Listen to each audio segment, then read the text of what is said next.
stop the fighting. One love, one unity, got to break the bondage. No more borders around me, no more mental slavery. But Marley said it best, stand together and feel alright. But if we fight, let it be for justice. And if we war, let it be for justice. At all costs, let it be for justice. Do what is right. Let it be for justice. Let it be for justice. Let it be for justice. No matter what it costs, let it be for justice. Let it be for justice. Inequity, disparities, and violence, oppression, racism. No, I won't be silent. No more barriers for we. We will thrive, prosperity. Marcus Garvey said it best. None but ourselves can free your minds. But if we fight, let it be for justice. And if we war, let it be for justice. At all costs, let it be for justice. Do what is right. Let it be for justice. Let it be for justice. Let it be for justice. No matter what it costs, let it be for justice. Let it be for justice. Let it be for justice. Let it be for justice. No matter what it costs, let it be for justice. Let it be for justice. We the people are from royalty. I wish so many of us can see. Keep the culture, be united, stop the violence. Put the power in ourselves, create the franchise. In the news last week, another bomb overseas. I'm so sick of these murders in the streets. Ooh, why I? Ooh, why I? But if we fight, let it be for justice. And if we war, let it be for justice. At all costs, let it be for justice. Do what is right. Let it be for justice. Let it be for justice. Let it be for justice. No matter what it costs, let it be for justice. Let it be for justice. Let it be for justice. Let it be for justice. No matter what it costs, let it be for justice. Let it be for justice. Greetings and salutations, one and all. Be for justice. And if we want, Welcome to the night shift with DJ Kevin Stewart's Community and Finance Night. at all costs, let it be for I want to welcome you all to the broadcast. let it be for justice. I hope all you mothers enjoyed your calendar celebrated Mother's Day. For me, every day is Mother's Day. You see, my mother raised me. Let it be for justice. Let it be for justice. No matter And my mother passed away, transitioned let it be on a day that is calendared for the Day of Love 13 years ago on Valentine's Day as we know it. so many of us So for me, can see every day is a day to celebrate love and the mothers. violence. Put the power in ourselves, create the franchise. In the news last week, another I bomb. want to say welcome to all my affiliates that are locked in. Those listening on TuneIn Radio on the night shift with DJ Kevin Stew. Much love to you. Just know the YouTube and the podcast have the same name, the night shift with DJ Kevin Stew, so you can check out the podcast anywhere you listen to podcasts. And you can find all the videos, all the broadcasts from, I don't know, from a few years back now. Over 580 of them. Let it be for justice. Yeah, somewhere around there. Justice, no matter what it costs. Let it be for justice. Let it be. They can all be found on YouTube. Let it be. The night shift with DJ Kevin Stew. Let it be for justice. I want to say big ups to all the affiliates near and far. One Harmony Radio across there in the UK. If we want Top of the morning to you guys across the pond. for justice. At all costs. Much love to you. Let it be for justice. Big ups to those who are locked in out of New Jersey and NIE Radio. The Motivator. Big up your status, my brother. Let it be for justice. Let it be for justice. Honestly, big ups to those out of New York. For justice. On Island Worldwide, exhibiting the power of music. Let it be. Much love, China Nicole. Let Big ups, Gary. no matter what it costs, let it be for justice. Big ups to those who are locked in on the Foundation Radio Network, ClintonLindsay.com, wherever you're locked in all throughout the world.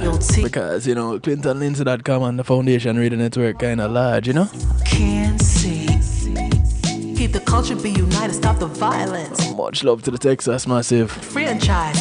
And Texas family is large. so sick of these murders in the street. Yeah, 3 platforms out of Texas. WGLRO, home of the Donnie Walker Morning Show. The People Station, taking you from the sheets to the streets, touching from Detroit to Denmark, and all points in between.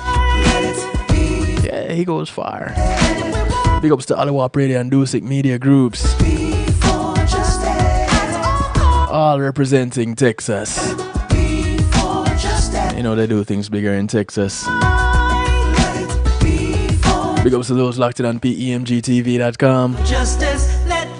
And of course, those right here at the home of the Night Shift with DJ Kevin Stew, where you're encouraged to have acceptance through enlightenment.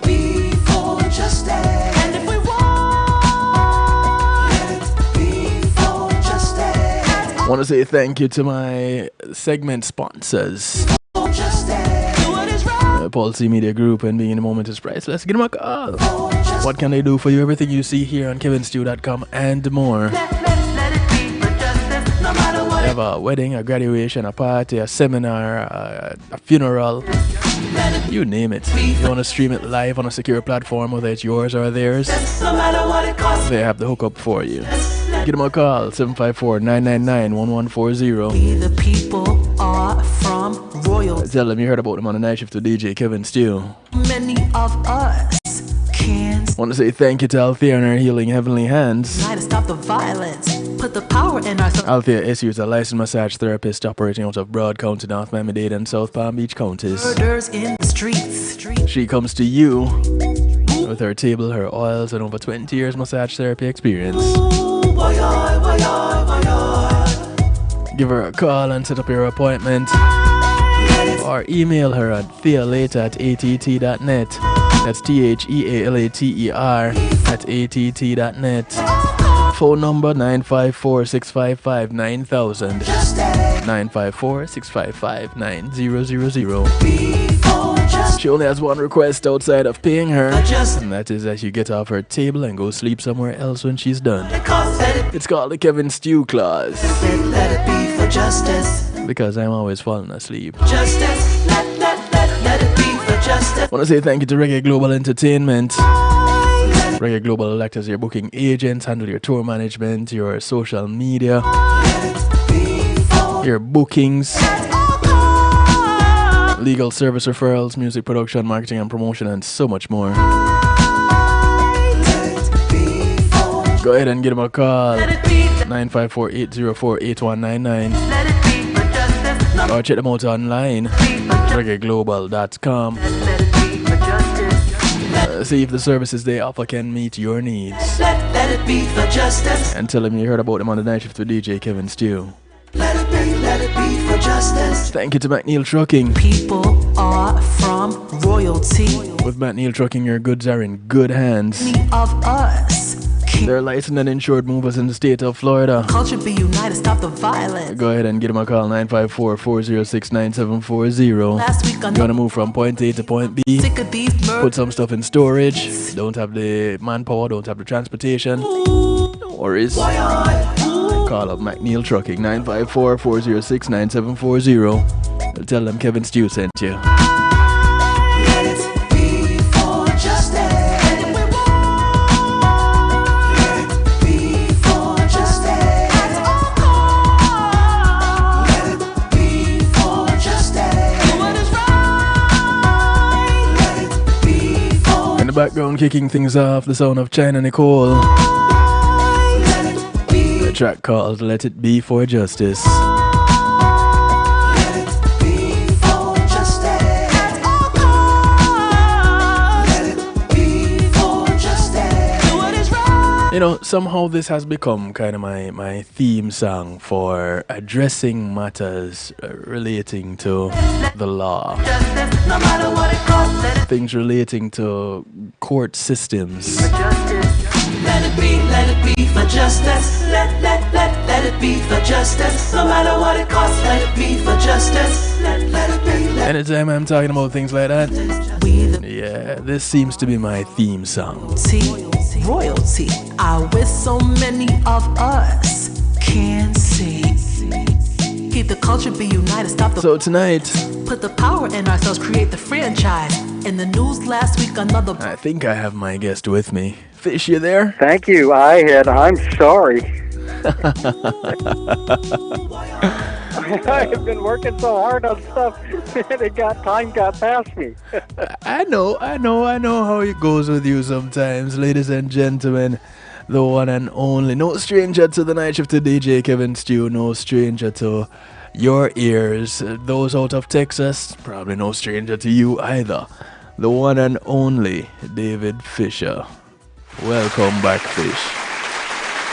Thank you for that, Kevin. Yeah, legal consultant extraordinaire. What can I say? You're the man.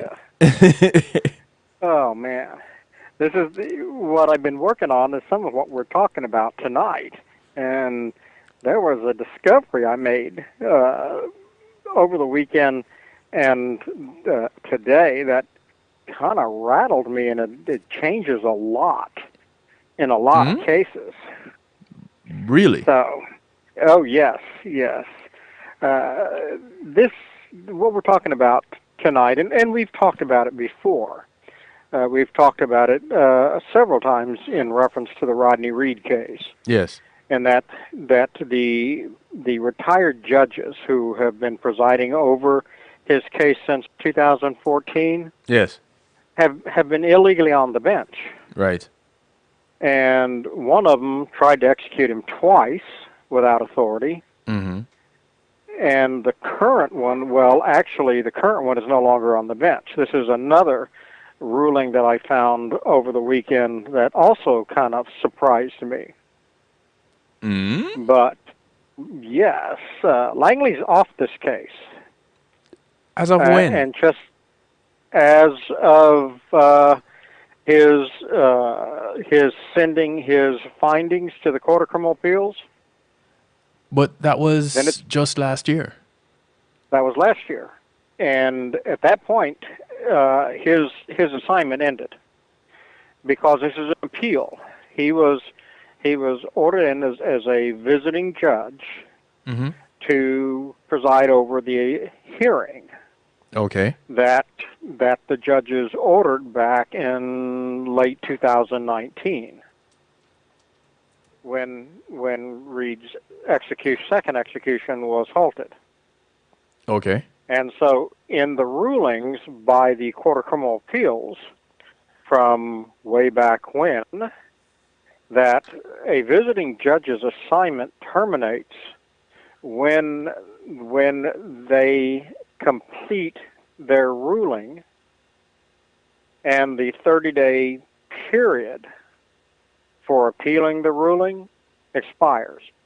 So 30 days after Langley ruled against Rodney in his evidentiary hearing, Yes. in last year, 2021, then his assignment ended.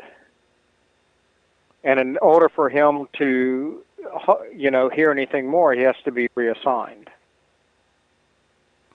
Well, that has ramifications for Doug Shaver. Because Doug Shaver in 2014 issued the execution order for Rodney for March 10th, 12th, 2015. Yeah. That was stayed by the Court of Criminal Appeals.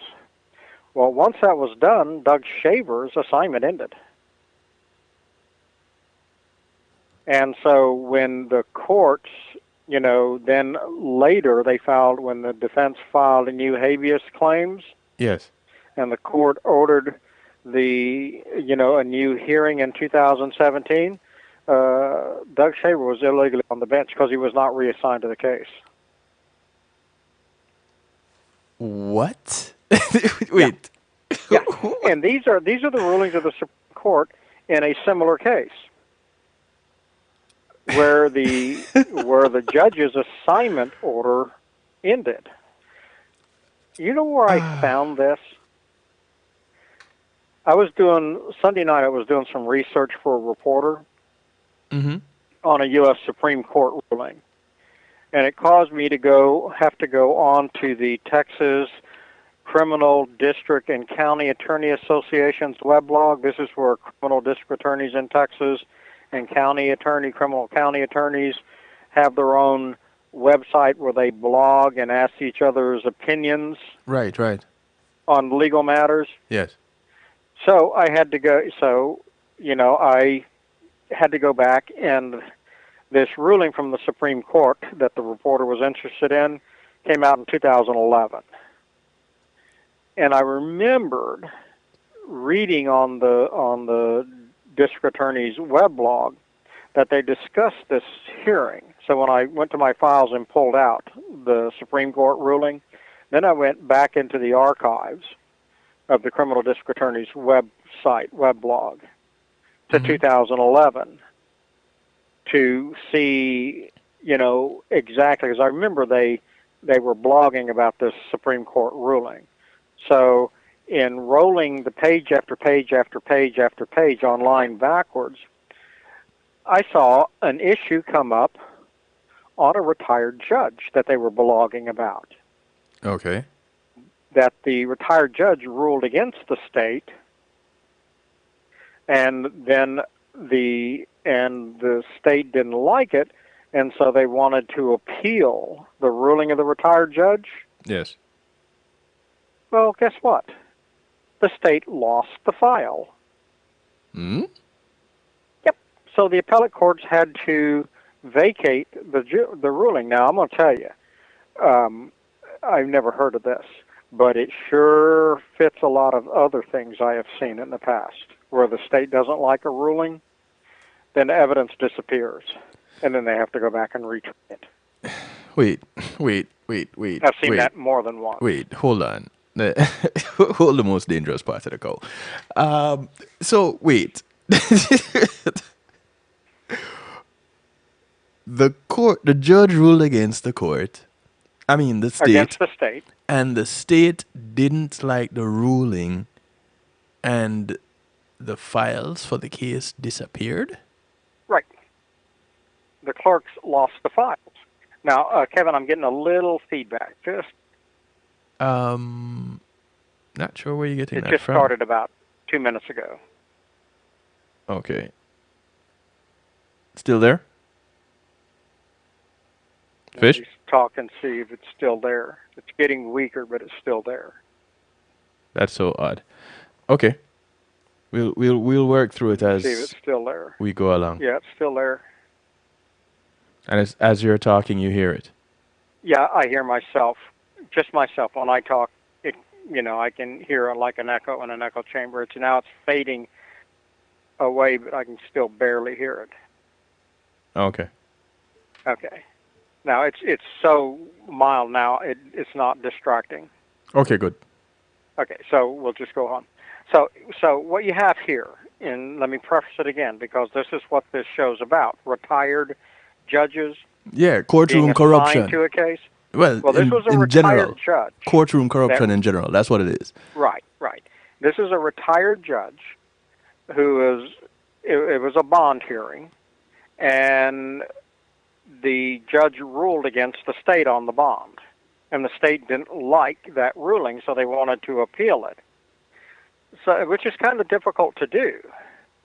And while they're setting up for the to appeal it, or while they're appealing it, the clerk lost the file.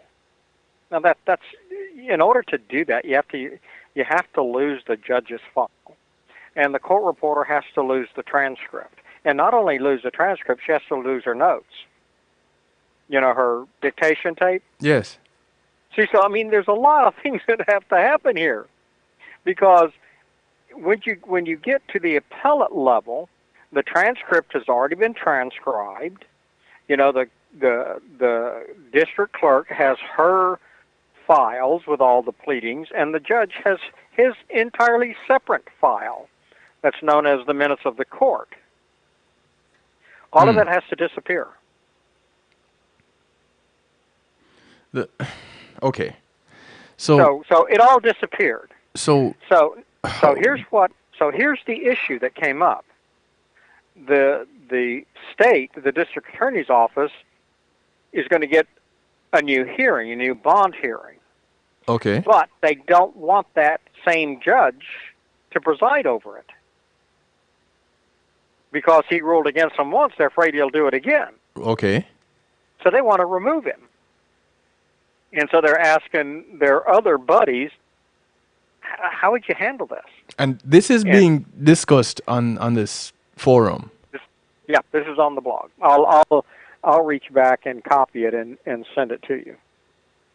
Please. But so one of the attorneys here at District Attorneys blogs and says, "Oh, read this case," and attaches a link. Mm-hmm. And I go, that's interesting. So naturally, I click on it. It opens up the ruling. I scan it and go, ooh, I need to save this. So I save it, and then I go back to what I'm looking for, find what I'm looking for, copy it, and send it to the reporter. Then I go back and read this opinion. And this is the opinion that says that when a judge is assigned to the case and the judge makes his ruling, after 30 days, then the court no longer has jurisdiction over the case that the appellate courts do. Any action that any side wants to take has to be by way of an appeal. And so 30 days after the judge signs his ruling, his plenary authority over the case ends. And so does his assignment. And so for this judge to be reassigned to the rehearing, it would require another assignment. And this gives the state the ability to object to the judge before the judge can take the bench. And that ruling affects all of this. All retired judges lose their assignment ends 30 days after they make the ruling in the case that they were assigned to preside over. Okay. Because after they make their ruling and 30 days passes and there's no appeal, now the authority is in the appellate court and the district court no longer has authority, and so the assignment's void. End. So if there is an appeal, does it continue there? It actually, I think it kind of becomes a gray area because depending on what the appeal is, if the appeal involves the judge, then the judge is part and parcel of the case going on, because if the appellate court rules that the judge was in error and sends the case back, then it never ended.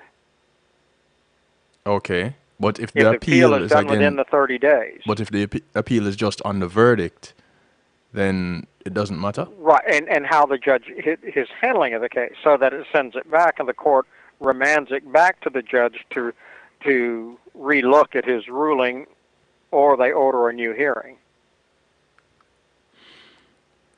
All right, so... And it could, depending on how they do that, it could require a new visiting judge, or it could require the existing visiting judge.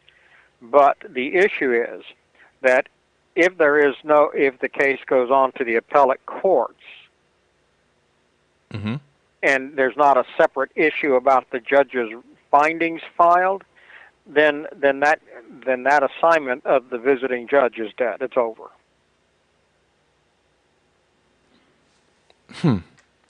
And so that would mean that Doug Shaver's 2017 evidentiary hearing, where Michael Bodden testified, yes, was void and without authority because he did not have an assignment. So in the eyes of the state, that hearing never took place. Okay. Now, this has more ramifications than that. The denial by Shaker of DNA testing of Rodney that happened after March of 2015 likewise was void. Wait. Hold on. You want to tell me that all that has transpired? Let's go to the more recent of the. I don't even know how to classify it. No, the more recent of the null and void activities, big activities. 7 years ago was people would know about it if they read some more about what the laws are as it relates to visiting judges. It's as simple as that. It would go to the competency of Rodney's attorneys. But hold on. You have been looking at cases for umpteen years, right? And when it comes to assigned visiting judges, I started looking at those in 2013.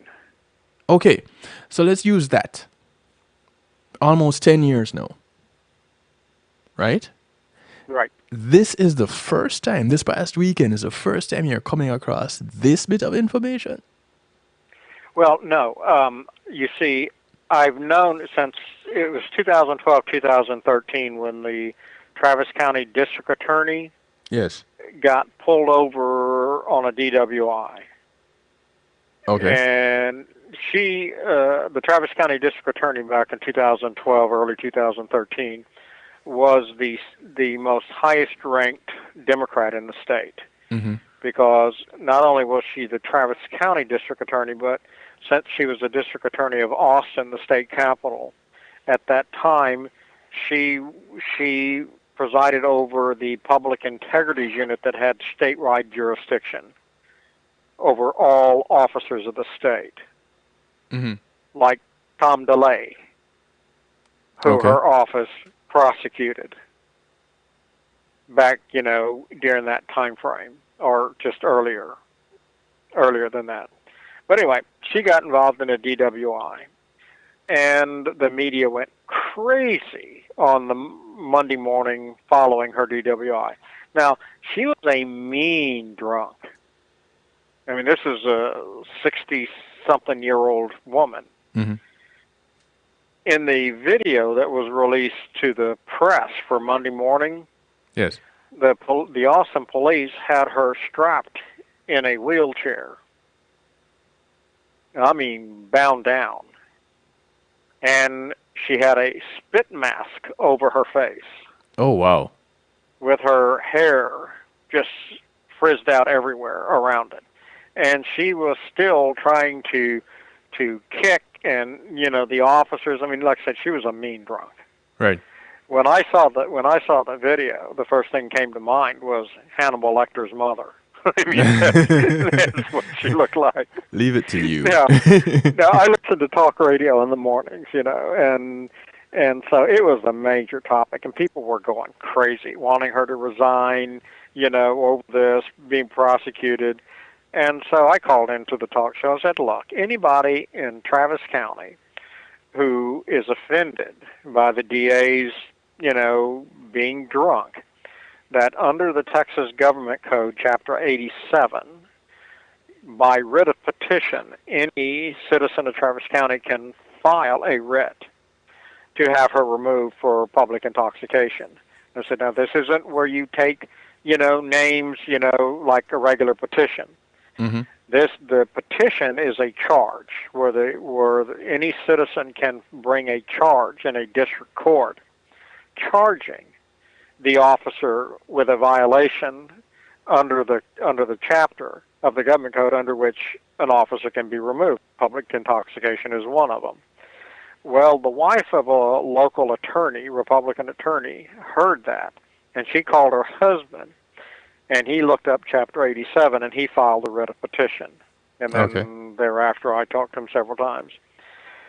Anyway, to try to head this thing off, because it's an easy removal under what she had done. Well, the Republican Party moved to, when they didn't need to interfere in the writ. And the presiding judge of the region removed the judge from the case whose court the petition was filed in, Yes. and appointed a visiting judge from another jurisdiction, which is illegal and unconstitutional. And then that judge decided he was going to, handle the trial as a bench trial without a jury. Well, I'm sorry, you can't do that. Both the government code and the Constitution require charges brought against county officials, whether it's by the government code or under the Constitution, can only be removed by a district court after a finding by a jury. And so when this judge announced he was going to do a jury trial, well, I filed on him with the Commission on Judicial Conduct. Well, he announced he was going to do a bench trial. Yes, because he was doing a bench trial, and that's unconstitutional. Okay, got you. And now, because there was so little time, rather than draft it all up, I went to the Commission on Judicial Conduct's website. They have a portal for filing complaints online.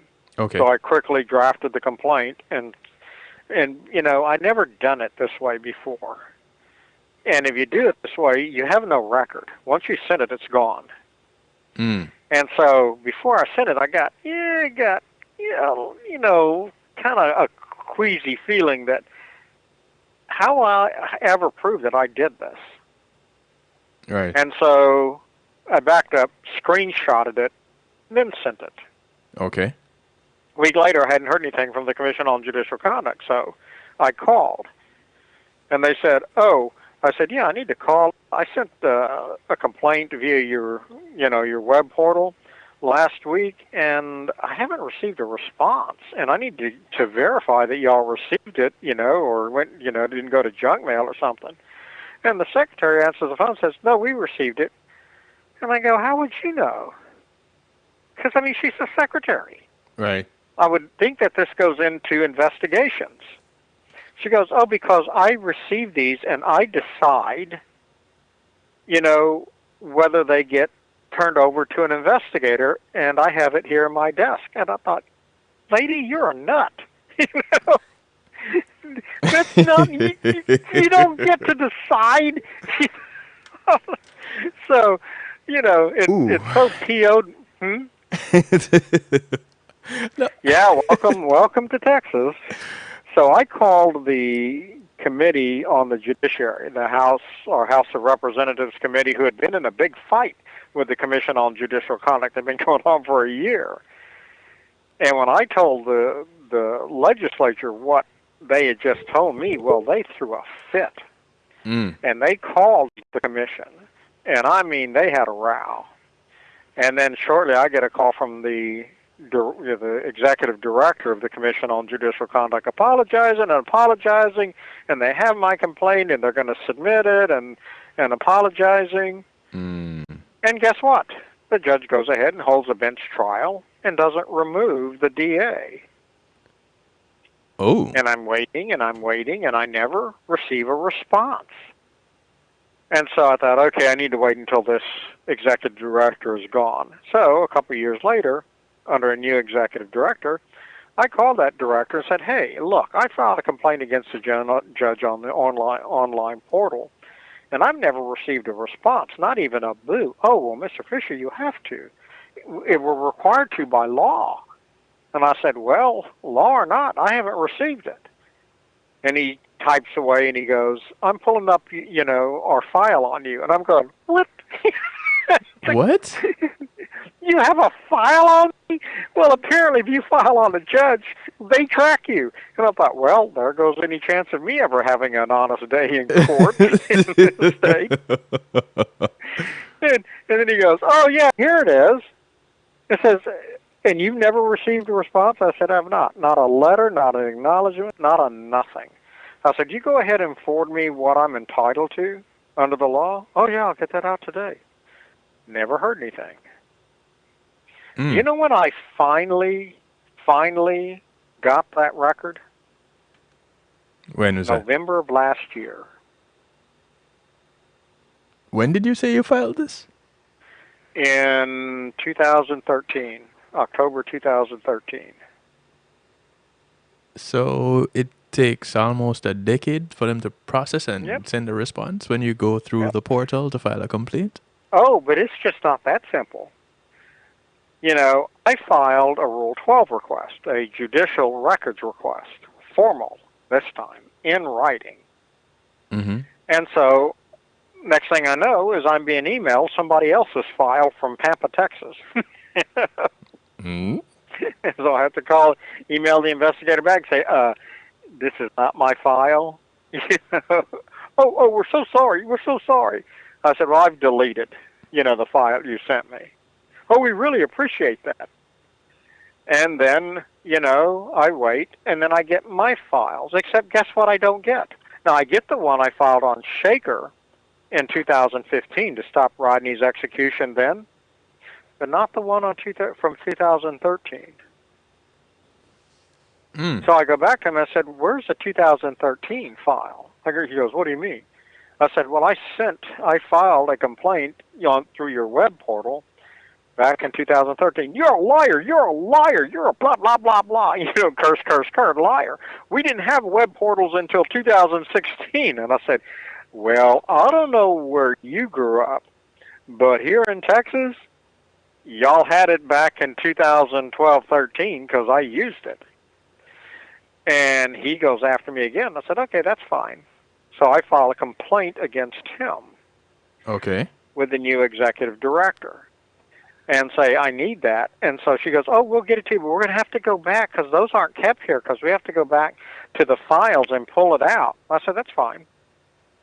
So several weeks later, I received an email, and it again only has the file from Doug Shaver. Right. And so I call her and say, where's the file I filed on David Peoples in the Rosemary Limbaugh case? Well, we don't have any. You didn't file one. I said, oh, yes, I did. And she said, no. And I said, yes, I did. And guess what? I can prove it because I screenshotted it before I sent it to you. And so I said, so I'm emailing you the screenshot. When I did, guess what I get? I get the file. So wait, let me see if I can figure this out, because there has to be a reason behind everything. Oh, right? because this is a big judge. This was a big judge. They tried to, pull this on. Oh, and that okay. And that big judge is now wrapped up in the major cases that are blowing up right now, in Lubbock, in Corpus, in El Paso, in Austin. What?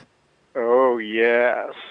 You see, this judge is kind of a hit judge, an executioner that the chief judge of the Supreme Court uses to kill criminal charges brought against Republican county judges. Wait. Okay. Pause right there.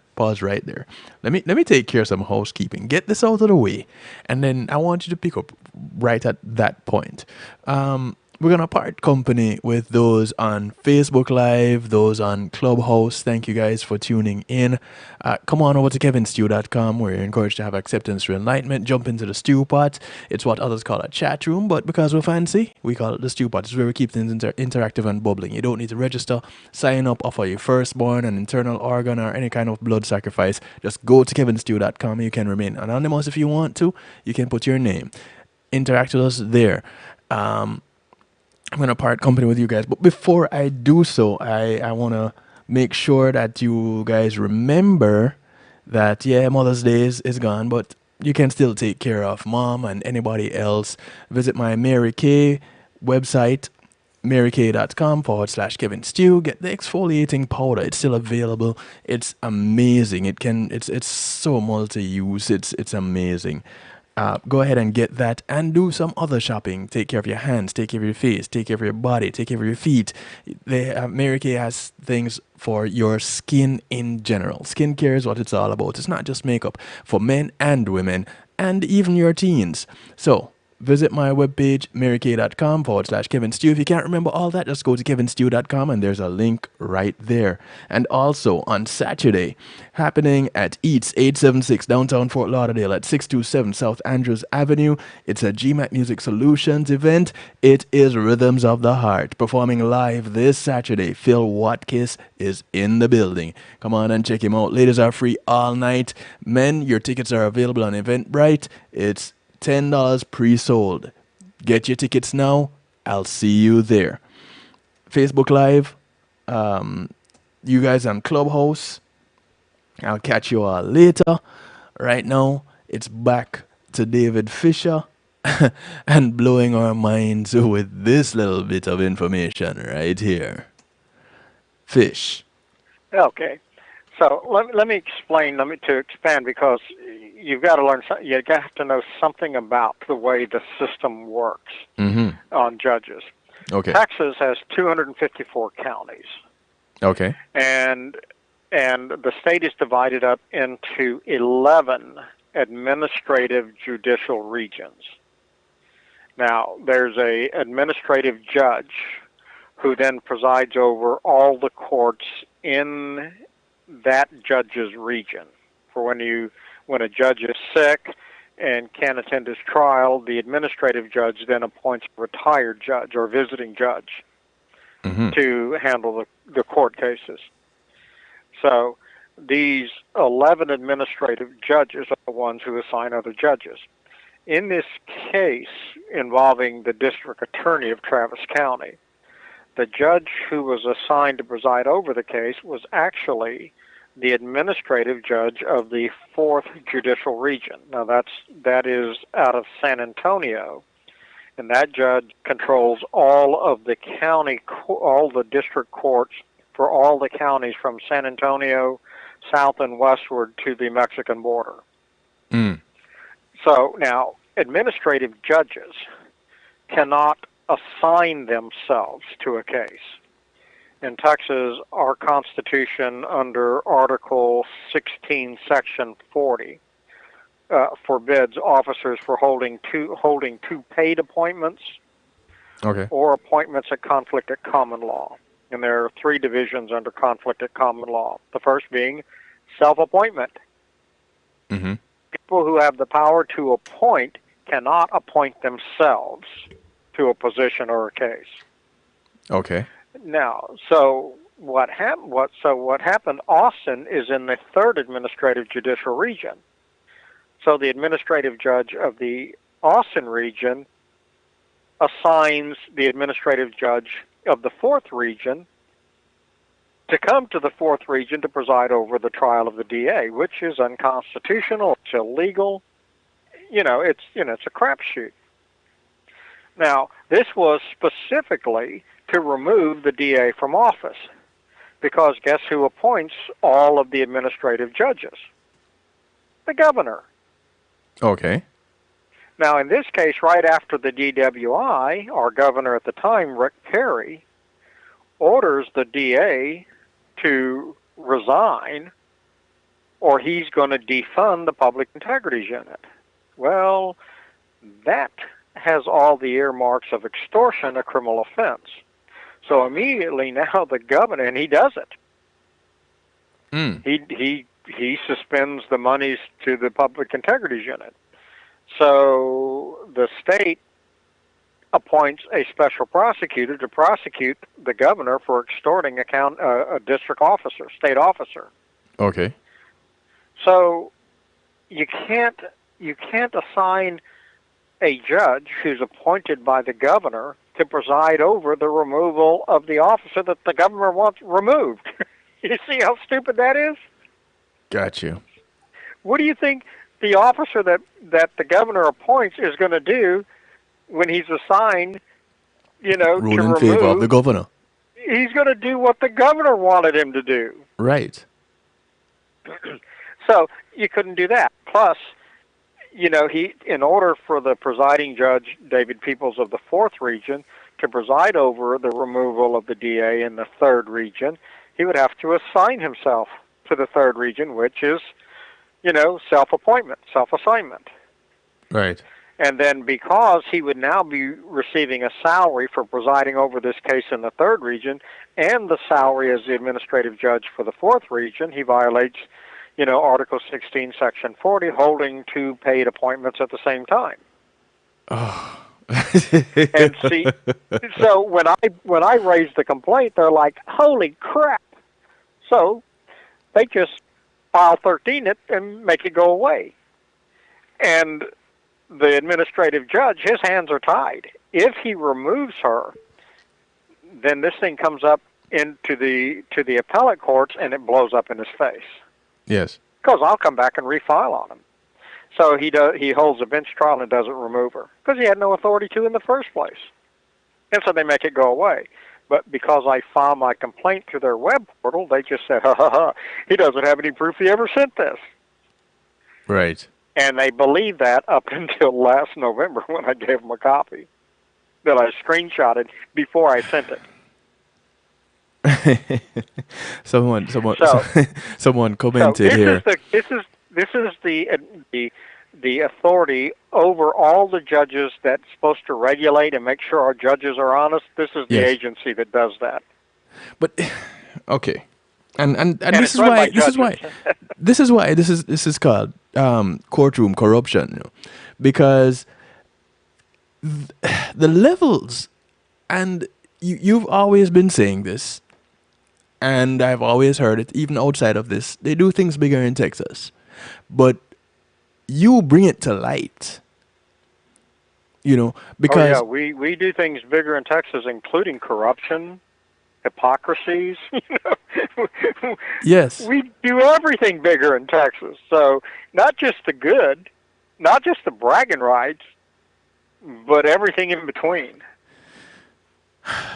I'm gonna have to be careful when I visit Texas again, because people know well, that. This is something people who are planning to move to Texas because all the jobs.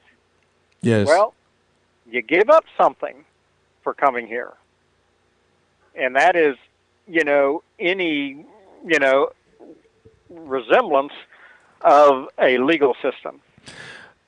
But in Texas, the Constitution and our laws mean only what the judge or the DA of that particular area on that particular day want it to mean, and there isn't any check or balance. Now, let me digress on that just a little bit, because I think I can pull that together to show you how it works. Okay. Here, within the last 2 weeks, a woman out of Brownsville, right down the very southern tip of Texas, almost got executed. A woman by the name of Lucio. Yes. Now, she swore she did not harm her 2-year-old.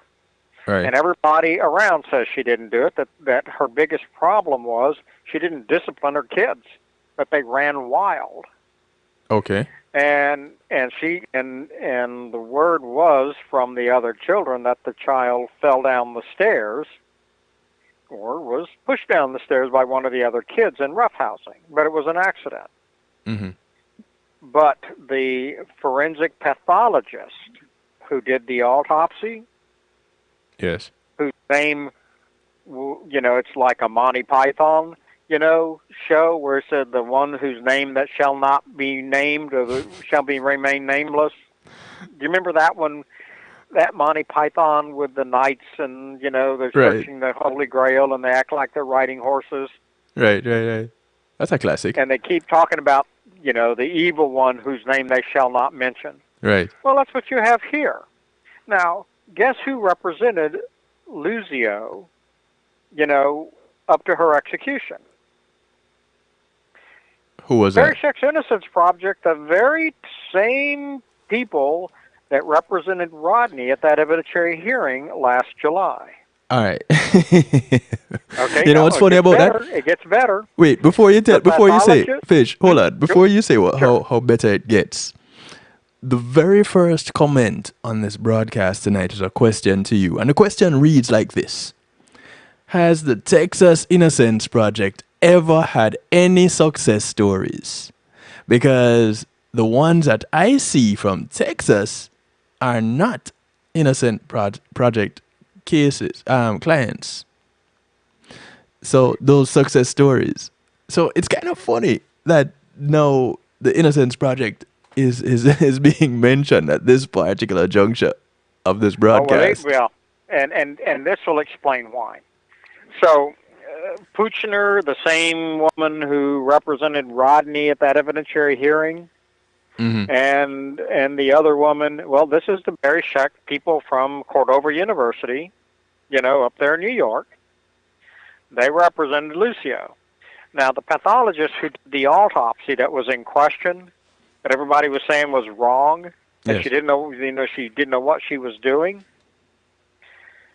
She's the one the state put on the stand to argue that Bayardo's, testimony at Rodney Reed's trial was correct. Her name was Norma Farley. I remember her. Yeah, well, Norma Farley did the autopsy on the Lucio baby back in 2006, 7. Mm. But you notice that the Innocence Project never mentioned her name. She's the one that shall be They talked remain about the nameless. pathologist, and they used the word medical examiner who did the autopsy was wrong, but they never mentioned her name. Because she's Because people would go, wait, isn't that the one who testified against Rodney at the evidentiary hearing? Yep, sure was. You see, ah. they keep this out of the record so people never make the connections that all of these cases are interrelated. That it's the same people over and over and over, and they never go after them. See, they never go after and try to, when you find a forensic pathologist or a medical examiner who's incompetent, Yes. the object is to remove them and to look for all of their cases they've done in the state and go back and look at all of them, because there's a high probability that the majority of the people convicted were done so, by an incompetent person on the stand who didn't know what he was doing. He or she. But they don't. They never do. You see, the Innocent Project handled the Michael Morton case. Yes. And Bayardo set time of death by the meal that the woman had last eaten, Right. where Barry Scheck and them brought in Michael Bodden to testify that is BS. You cannot tell time of death by the food that somebody last ate. And then Bayardo didn't even collect any of that evidence or store any of it. Mm-hmm. And so here we get to Rodney Reed, and time of death is everything. It determines whether Rodney's innocent and Fennell is guilty, or vice versa, is time of death. It's 100%. Right. Yet they don't go after Bayardo and raise the issue that he's failed on this before. And raise the Michael Morton case. They never did. In that 2000 evidentiary hearing, they never said a word about time of death. Right. And how Bayardo was wrong in the Michael Morton case. Because tying Rodney's case to Michael Morton to the same medical examiner makes a big difference to, people outside of Texas and all around the world to go, wait, it's the same guy again. The same medical examiner again. Yep. When are they going to look at all this guy's work? But Barry Scheck never will. Yeah. So. And you can see in the Lucio that hell, it hadn't even been a year since Rodney's evidentiary hearing. So what the hell's going on? $1 million question. They have forgotten that Norma Farley testified for Lisa Tanner just before Lisa Tanner was fired, 30 days later from the AG's office. And the other woman, now, Norma Farley used to be with the Travis County Medical Examiner's Office Right. in 99, 2000. So she's testifying, you know, to support the guy who hired her illegally, where she was a contract vendor, fake medical examiner, scamming the JP counties. The other forensic pathologist that Lisa Tanner put on the stand, Susanna Dana, also worked for Travis County, was a scammer. And the scam with Susanna Dana goes back to 85, when Vallarta started performing autopsies and typing the reports in her name and scribbling his signature in a non-legible manner over her typed name. Right. So Susanna Dana has been involved in the scams in the Travis County Medical Examiner's Office since 85. And then both women were trained at the Bexar County Medical Examiner's Office. So you begin to start seeing a pattern developing. Yeah, a whole lot of dots being connected. Right, except for you'll never see that in Baryshek and the Innocents. Every defendant starts all over again. All of what they've learned about the corruption in Texas, it's like a reset switch. That all of a sudden becomes stupid, and they start from scratch. And here we go again. So, all right.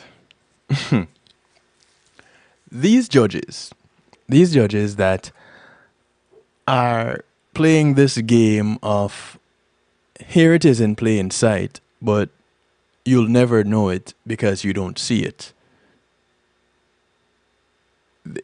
How long have they been doing this?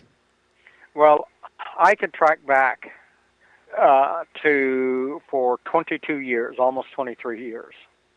So from 2000, 99, From 2000, thereabout.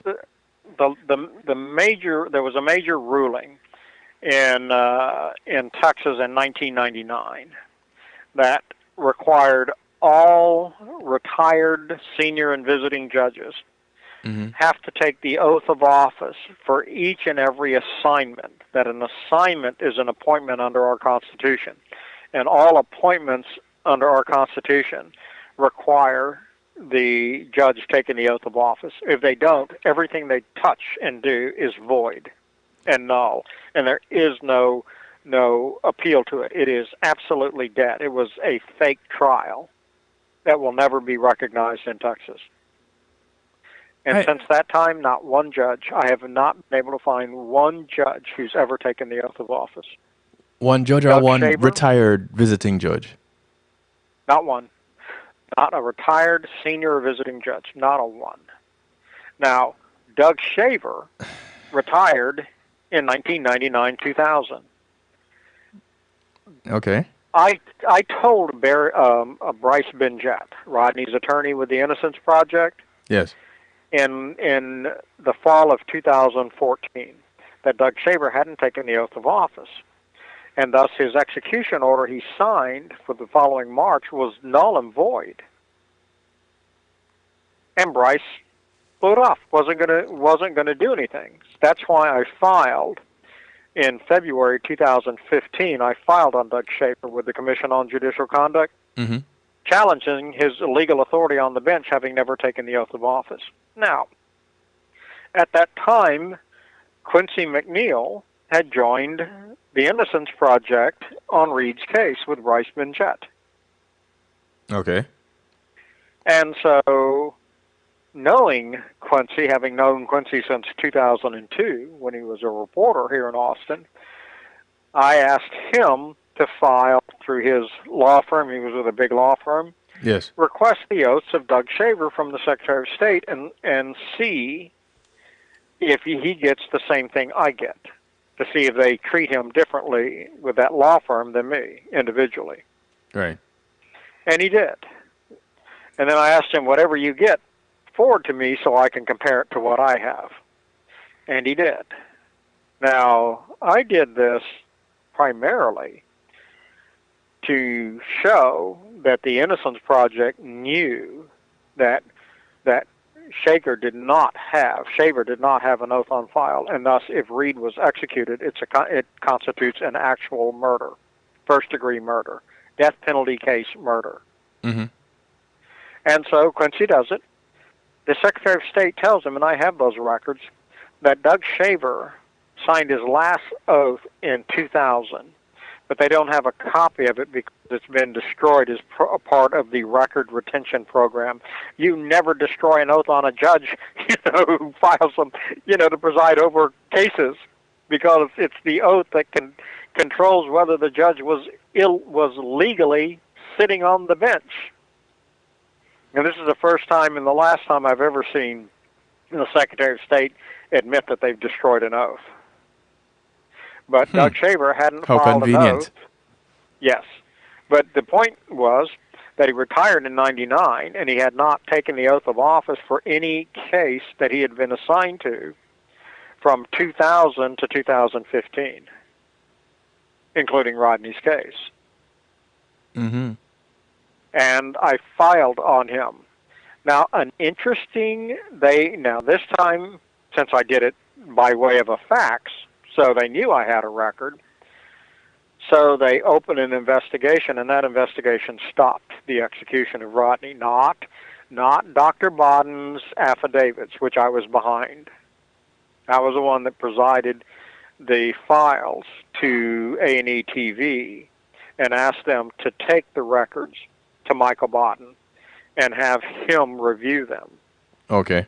And that if they did that, Michael Bodden would tell them what I had been telling everybody since 2001, that Stacy died in Giddings the night before.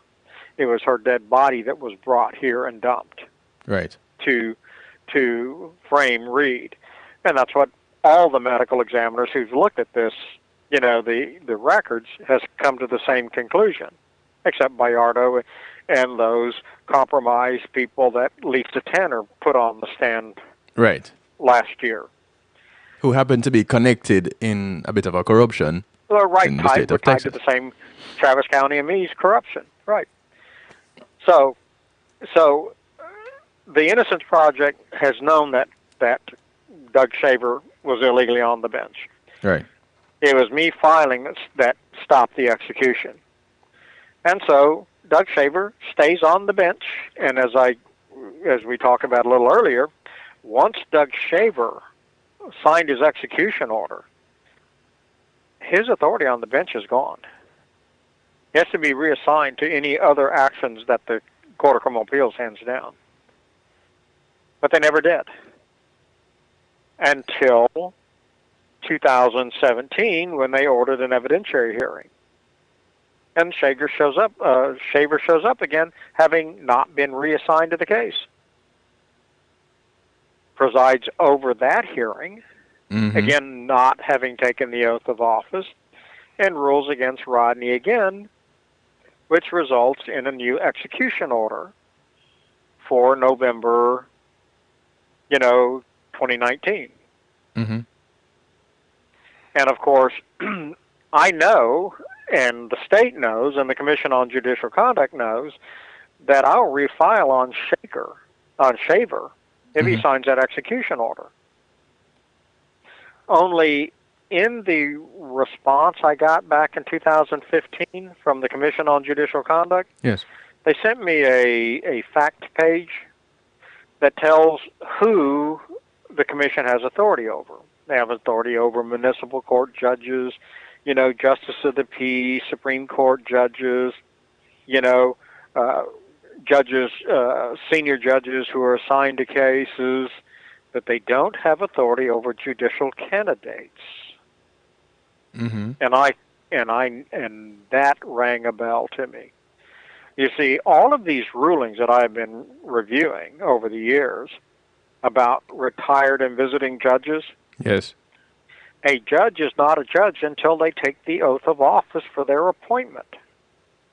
So, since what judges do when they retire, if they want to continue to earn money and be a senior judge, visiting senior judge, then when they have to file paperwork with the presiding judges of the regions that they live in. And then that judge picks from the list when he needs a visiting judge. And when they take the bench, they get the same daily pay as an elected district court judge. Right. It's over $500 a day. So, but what they are is they're candidates for appointments. And they remain candidates until they take the oath of office, at which point they become a judge. So any judge assigned to a case, like Shaker was assigned to Rodney's case, Mm-hmm. he's assigned as a candidate for that assignment, and he remains a candidate for that assignment until he takes a damn oath, which he doesn't take. And if he doesn't take the oath, he's still a candidate, and the Commission on Judicial Conduct has no authority over him. But how do you pass a ruling or sign an execution order as a candidate and it stands? Well, the rulings of the court is, and the Supreme Courts are, that the order and the sitting on the bench is all illegal and void. But Texas ignores its constitution and statutes because all the judges protect each other. And it's not the Republican judges just protecting the Republican judges. It's the Democrats and the Republican judges. It's the corrupt judge. judiciary. This is like the mafia. And it has all the same similarities of the mafia. You've got the Don, who, you have different divisions of the mafia around the country, but they all answer to the same Don, and it doesn't matter if you're, from this Sicilian family or that Sicilian family, you're still all part of the mafia. Well, that's where judges are in Texas. It doesn't matter if you're Democrat or Republican or independent, you're still part of the judicial mafia, and that is that you protect each other come hell or high water, and that's what they've been doing. And it's coming undone real fast right now. Because the first thing that happened in 2019 is, knowing that I'm watching, Doug Shaver signed Rodney Reed's execution order in July of 2019. Mm-hmm. And then promptly wrote a letter to the Chief Judge of the Supreme Court of Texas, the Civil Supreme Court, who has authority over retired visiting and senior judges. Okay. And says, Judge Nathan Heck, I'm afraid that I'm going to make a major mistake in a major case. So I'm removing myself. I'm getting older, and even though I'm still in excess health, not excellent, excess health, Mm-hmm. I think I need to step down, in essence. Right. And so the Chief Judge of the Supreme Court issues an order to the Comptroller's office and to his clerks to remove Doug Shaver's name as a judge from that day on. So what they were doing is, Doug Shaver signs an execution order for Reed that he knows is void and invalid. Mm-hmm. And it could get him charged with murder should he get caught and Reed be executed. So he writes a letter to the Chief Judge saying, I believe I'm getting old and I'm getting mentally incompetent and I'm going to make a major mistake. So that's his cover-up in the event of an execution. Him, yes, and they're going to let Reed get executed on a void order by a judge who's already put on the record that he might be mentally incompetent. And so if Reed gets executed and, people find out that Shaver resigned right after he signed the execution order, so the execution order was void, that he couldn't be charged because he feigned mental incompetency. Mm-hmm. Very clever, except I was watching him. And when the Chief Judge, Nathan Heck, removed Shaker from the list of judges eligible to sit on a case anymore, yes, his name disappeared from my link, and I saw it. And so I immediately requested through Rule 12, which is our judicial public records, right, the resignation retirement letter that he sent to the courts and got a copy of it and gave it to our local TV station, and the rest is history. That stopped Reed's second execution. But Barry Scheck's Innocence Project and Bryce Benjett were going to go ahead and let Rodney get executed.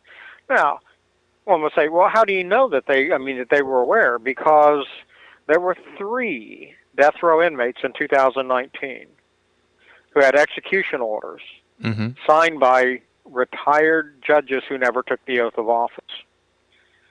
2 of those defendants' executions were stopped. One was Rodney, and then there was one in North Texas. The 3rd inmate was executed, and guess who represented him? The Innocence Barry Project. Scheck's Innocence Project, Bryce Benjett. That's Larry That was Swearingen. Larry Swearingen. Larry Swearingen. And the attorney of record for Larry Swearingen told me after the execution in 2020 that he saw that, and he raised the issue with Bryce that the judge who signed the execution order hadn't taken the oath for the assignment, and Bryce told him, don't worry about it, it's not an issue, don't do anything. So Bryce deliberately had Larry Swearingen executed, and he tried to have Rodney executed, and then 2 months after what would have been both of them's execution, Bryce Benjett lets it be known that he has been named the new public defender for Queens, New York. Right. Now that he's cleaned his back cases with the Innocence Project. Now he can roll on. And yeah, he can roll on to a new job with the prosecutor's assistance division, or the head of the prosecutor's, the public integrities officer for the prosecution. This is the guy who looks for wrongfully convicted defendants for the DA's office in Queens, New York. After when he couldn't even represent his own clients and deliberately had 2 of them executed. But you tried see, to have 2 of them executed. But you see, nobody really had proof of it, although you have been talking about it. Nobody else would prove I've it. been documenting it. Because if it came to this, if I wasn't able to stop Reed's execution, and see, I'd been working on Larry Swearingen's case since about 2006, and it just got past me. I was so focused on Rodney's case that I didn't see. Right. JD and of course the judge who signed that execution order with no oath, Langley, is J.D. Langley, who not 30 days after he had Larry Swearingen illegally executed gets assigned to Rodney's case. Get the job done. That's what you're there for. So let me ask this, and before I ask, those of you who want to call in and have a question, have a comment, 773-789-STEW, 773-789-7839. Lines are always open, 773-789-7839. Go ahead and call. You can use WhatsApp, you can use Telegram, you can call directly. Just give us a call. Let me ask you this. What then would be checks and balances for knowing who is on the bench and whether they are there illegally or not? I heard you mention the court minutes earlier. Right. Which is not something that I was really familiar with prior to. Well, you're not the only one, because I haven't found a defense attorney that has ever heard of the minutes of the court. Not a one. Okay. Explain to us what the minutes of the court. Okay. What they do, what it is. Okay. When any defendant or anybody who, even watching your court TV where you're watching a trial, and the cameras are on the judge when he comes in and he sits down, and he's got a clerk, generally to his right. And sitting up high, you have different clerks on different levels. And the court reporter's on the lowest level.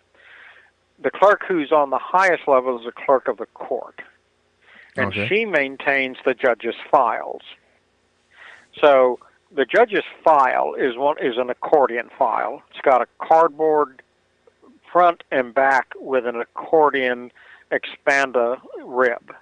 Okay. So if you open these two cardboard, this file open with the two cardboard, the back and front laid out. On the left side, or I'm sorry, on the right side as you're looking down at it, the inside of that cardboard backing has two prongs that stick up. And this is where the clerk, if the defense or the prosecution with the district clerk, the clerk makes a copy of it. Actually, the original goes to the judge. And the clerk punches two holes in it and puts it on those pegs, and then folds the pegs down. Mm-hmm.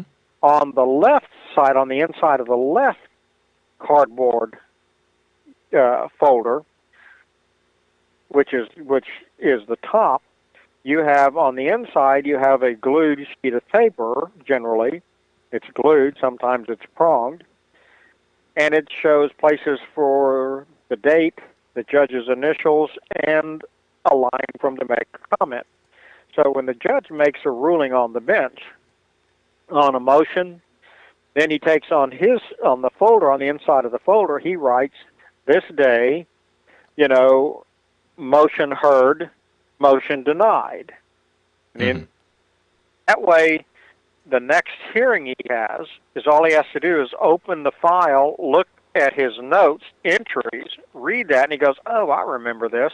And then he goes to the other side, and he's got the motions he can flip through and refresh himself before he holds the hearing. Okay, got you. The inside jacket is the minutes of the court. All his entries, those are the minutes of the court. Now, here's what the appellate courts and Supreme Court of Texas has ruled. The minutes of the court is what controls whether a retired senior or visiting judge is legally on the bench. And it is part of the official record. It is not disputable. So guess what Texas does? They try every way in the world to hide what the minutes of the court, that they exist. So the defense attorneys have no clue. I'm dealing with multiple appeals of defendants and several judges who have been convicted recently within the last 4 years, by a judge illegally on the bench. And they're trying to fight their appeals, and the courts will not give them the minutes. In fact, I just got an email this afternoon over a hearing that's coming up before the appellate courts. And the attorney handling the appeal is trying to get the assignments and the oaths from the district clerk, which won't help you in an appeal, because the appellate courts can't go outside the official court record. See, the appeal deals with what's on the record. And the motions and everything that were filed, the transcripts, the testimony, the rulings of the court, that's what the appellate courts can review on an appeal. Well, the minutes of the court are part of the official court record, and thus they can review them. And here's what their rulings have. Yes, here's what their rulings are. That in the minutes, if a judge, the elected judge, leaves the bench, in the minutes he has to write why. To say, this day, I'm stepping down because my best friend's, son or daughter is sick, and I want to be at their side. If you do that, you know what the Supreme Court has ruled? That's not grounds for you stepping down. You're illegally stepping off the bench, and any judge that steps in your place, everything they do is void and a nullity. Oh, wow. No, you have to have a valid reason for stepping off the bench. And you have to note it in the minutes of the court in order for the appellate court to determine whether you legally stepped off the bench. Right. The next thing that's required, if you do legally step off the bench, that the presiding judge assigned a visiting or retired judge. Mm-hmm. And the assignment order has to be in the right side on the pins, and a notation that an assigned judge was assigned. And then there must be a notation that the visiting judge filed the written notes. And they should be, and copies of the written notes should be pinned on the right side of the jacket. And then on the first day that the visiting judge takes the bench to hear the case, Yes. has to note that that the clerk swore him the oral oath. If these are not listed in the minutes, the visiting judge was illegally on the bench, and the whole trial was a nullity, void. And this is what the Texas law says. Yep. And the courts have to take the minutes. What they do is they don't tell anybody, any attorneys, the minutes, and the attorneys haven't done the deep dig to find the Supreme Court rulings that control this. So what I see repeatedly is appellate attorneys going to the Secretary of State and pulling the oaths that are on file there. Yes. But you see, the appellate courts generally can't go outside the record. So the records on file with the Secretary of State won't help you unless you filed a motion for a new trial and you introduce them in the motion for the new trial, which makes them official records of the court, minutes of the court. And I have not found one defense attorney anywhere in the state who knows anything about this. And that doesn't just deal with the ones that I deal with.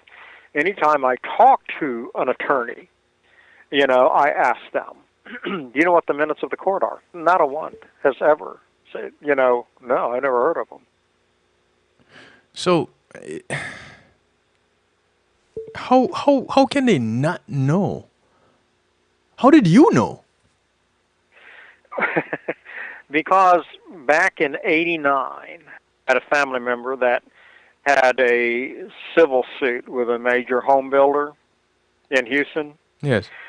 And since I had some, my oil and gas work, I had to be at the courthouse to review some filings. Right. And so I thought, when it came lunchtime, I thought, you know what?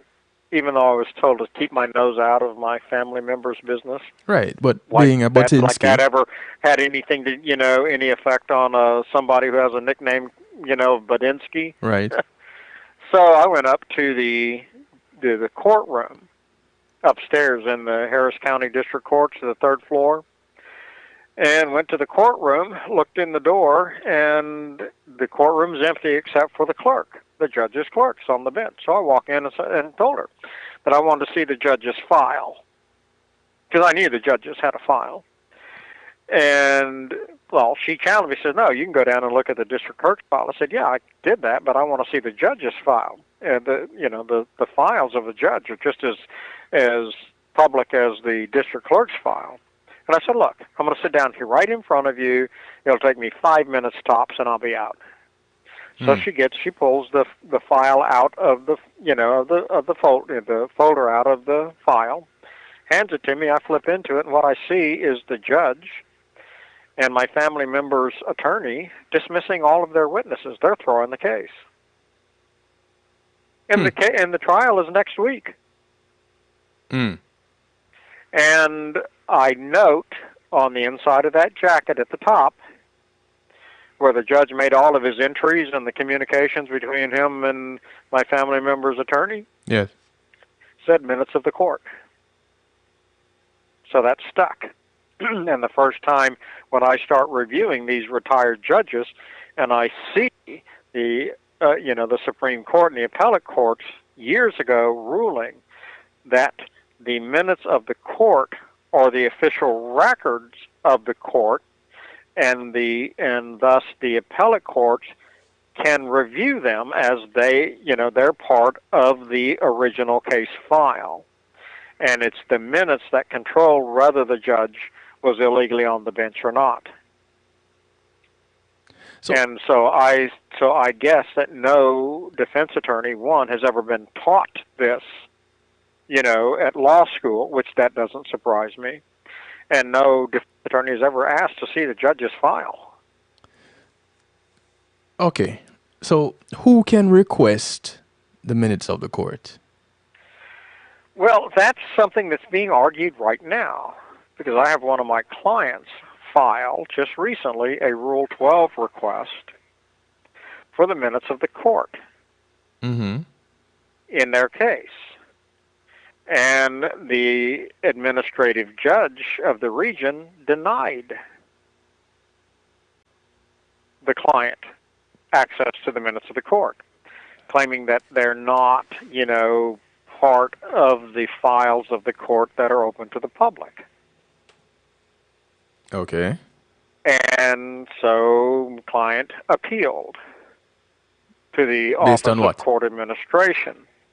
So the Office of Court Administration set up a panel of presiding judges. Remember those 11 judges that run the state courts? So they assign 4 or 5 of these judges. Well, one of them is the judge who's denied her, is on the panel to decide. Yeah, that defeats the purpose. So right, and you can't do that. A judge cannot sit on a case where they have a vested interest. So that was raised, and that judge was removed. So they resubmitted a new panel of 5. Well, I have the same thing going on in those 4 of the 5 other judges' regions for the same thing. So these judges all have the same, these 4 of the 5 have the same problem. They can't sit on this. And you see, truth be known, all 11 have this problem. And see, because nobody knows this, they get away with it. And so, but, I've looked at virtually all of the 11 court administrators, just like I look at all the medical examiners' offices. Right. If one's corrupt, then you need to look at, the other 12. And see what's going on. And so I filed on all of them. So if you have one corrupt administrative, judge, you might as well check the other 10 regions to see if this is systemic, and it is. So that being the case, then no one can request the minutes of the court, which means, if that is the case, that whatever is in the dark will stay in the dark. Well, actually, I found another case that in a ruling by the Court of Administration in 2006, it says, where this particular type of record, would generally not be subject to a Rule 12 request because it is so necessary, for the public to know in order for the integrity of the courts to be maintained, that this record is requestable under Rule 12. And that opens the minutes of the court. Because here, this is what you just answered the question that I was coming with next. How do we keep the checks and balances in place? How do we make sure that our courts are what they say they are and fair and unbiased? Well, we probably would have to hold a big party with all the judges in the state and then tell Putin where they're at and tell them they're Ukrainian Nazis. Because you're going to have, with this system in Texas, you'd have to clean the slate before you got any chance of fixing the problem. I mean, it's almost going to take that. But what's happened is by pulling and anticipating and watching and pulling I've been able to pull together enough of this corruption, big time, that now major news organizations and different media outlets in different parts of the state are now investigating this and looking at this. And, basically the can of worms are out in daylight and people are seeing them. The media is. There was a particular case that you and I were discussing off air that was quite concerning because it involved a judge that it seems like all the judges in Texas are pretty much going through this, but this case in particular struck a nerve because there was a young man that was killed in an alley outside of a store, allegedly in an altercation with a Marine, and ended up getting killed. And the case was tried some 5 years later, and the Marine got off. Yes, this is a horrific case. As I described it to you, this is Texas's version of the Ahmaud Arbery shooting. Basically, yeah. It's very, very similar. In this case, what happened is, in this very little town in northeast Texas, Mineola. It tells you by the name, it tells you, well, I never heard of that place. Yeah, it's that mini. Because Mineola would be next door to Pug Tussle. Never heard of that one either. Remember the Beverly Hillbillies? No, but yes. But this is a very small town, and so they have a convenience store. Yes. And a 40-year-old ex-Marine is out, has taken his daughter out for a daddy night to the movies, and so on the way home, he's going to buy her an ice cream at the convenience store. So he leaves her in the vehicle and goes into the convenience store to buy the ice cream. And then he gets in an argument with a teenage African-American young man. One that people are saying that the 40-year-old Marine picked. And then the Marine challenges the teenager to meet him around back behind the store. And the teenager's not going to back down. So the teenager goes out,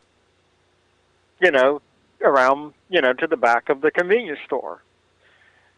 The 40-year-old Marine takes the ice cream to his daughter, to the car where his daughter's sitting, and then opens a glove box and gets his pistol out and heads to the back of the convenience store.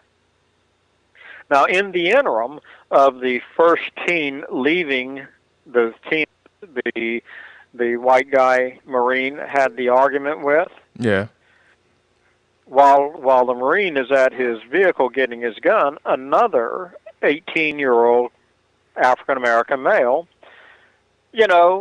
walks up and apparently sees his friend going around behind the convenience store, so he walks around behind the convenience store, and then shortly thereafter comes the Marine, who then walks up to the second kid, puts the gun to his back of his neck, and executes him. And then claims self-defense. Yeah. Well, immediately the state starts maneuvering. They recuse the judge, the elected judge, off the bench, assign a visiting judge from another region. The visiting judge recuses the district attorney and orders the attorney general to provide a special prosecutor. Then the visiting judge and the special prosecutor pull a Stokes monkey trial, where they roll over and let the defense raise the issue of self-defense and has the shooter exonerated. That the shooting of this kid that he didn't know, that he's never talked to, that he walked up behind and executed, was somehow self-defense. Right. And so the jury acquitted him.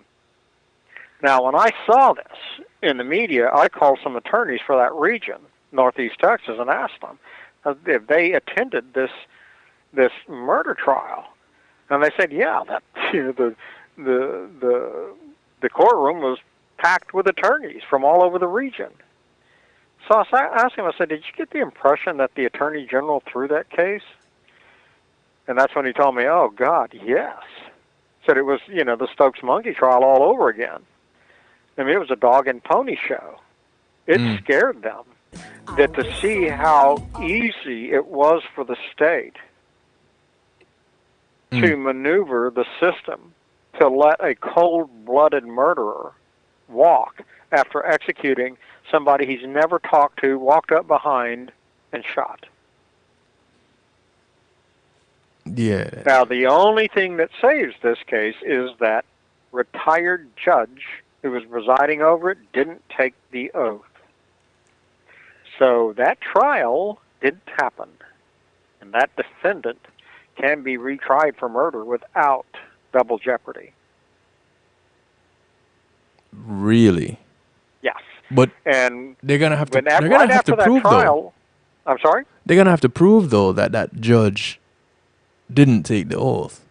Oh, I pulled the files back in 2019. Immediately. All of them. I pulled the oaths for the Attorney General prosecutor. I pulled the oaths and the recusals from the district attorney and the previous judge, the oaths for the visiting judge, all of it. So the judge that was presiding was Clayton, Joe D. Clayton. Well, the retired judge, right? There was was Clayton. another judge, Judge Jeff Fletcher. Was the elected judge. And I think there was a third judge, Doyle. Well, I think there might have been three. I think Fletcher was a visiting. It's. I haven't gone through. To me, the only thing that I'm interested in is the judge who presided over the case. Yeah, that was Jody Clayton. Okay. Now, got to digress just a second. Mm-hmm. I said that there were 3 inmates that were almost executed in 2019. One was over judges who were retired judges who never took the oath of office. Mm-hmm. One was J.D. Langley that had Swearingen executed. Then Doug Shaver, who tried the second time to execute Rodney in 2019. The third one was J.D. Clayton. And the Court of Criminal Appeals stayed that execution under the defendant being mentally incompetent, right, to be executed. But J.D. Clayton initially, was going to have him. Yeah, but initially he was scheduled for execution, and it was just a matter of like a few months just before that he was diagnosed schizophrenic. And Clayton was assigned to the case, and he's going to, if he was sane enough to murder somebody, he's sane enough to be executed, I think is what he said. But Clayton, now what's interesting about Clayton, though, is that Clayton retired back in 1990, 1998, 99. Okay. 89, 99, 98, 99. Anyway, when he retired, the oaths included the oath that a judge took, that all elected and appointed officials took. Yes. Was the oath of office and the anti-bribery statement on the same form. So in Clayton's file, you have a copy that shows what the old oaths were. Yeah, I have a copy of that somewhere here. Yeah, right. Yeah, that will be the documents from 98. I think they're towards the bottom. And then Clayton in the following year, 2001, retook the oaths, the new oath and the new statement of officer, because the legislature amended the Constitution in 2001 and took the anti-bribery statement off the oath and made a separate oath called the Statement of Officer, where you have to swear under penalty of perjury that you didn't receive anything of value for your appointment or assignment. Right. And plus, the legislature required that the Statement of Officer has to be filed and recorded before you can take the written or oral oath. It can't be done on the same day anymore. That was to stop these judges after the Preto ruling in 99 from simply filing an anti-bribery statement and refusing to take the oath, which they've been doing since then. So the legislature amended the Constitution and says now the anti-bribery statement is not part of the oath, and you have to file it before you can take the oath. So when these retired judges get clever and they just file the anti-bribery statement, well, they've effectively killed whatever oath that they had on file prior to the anti-bribery statement being filed. It was a trap. It was deliberately done. It was the legislature trying to get these judges to comply with the Constitution, but judges, they don't believe that they have to answer to anybody. Therein lies the problem, which is why we're having this discussion right now. That's exactly right. This thing came to a head in 99 or in 2019 when J.D. Langley executed Larry Swearingen.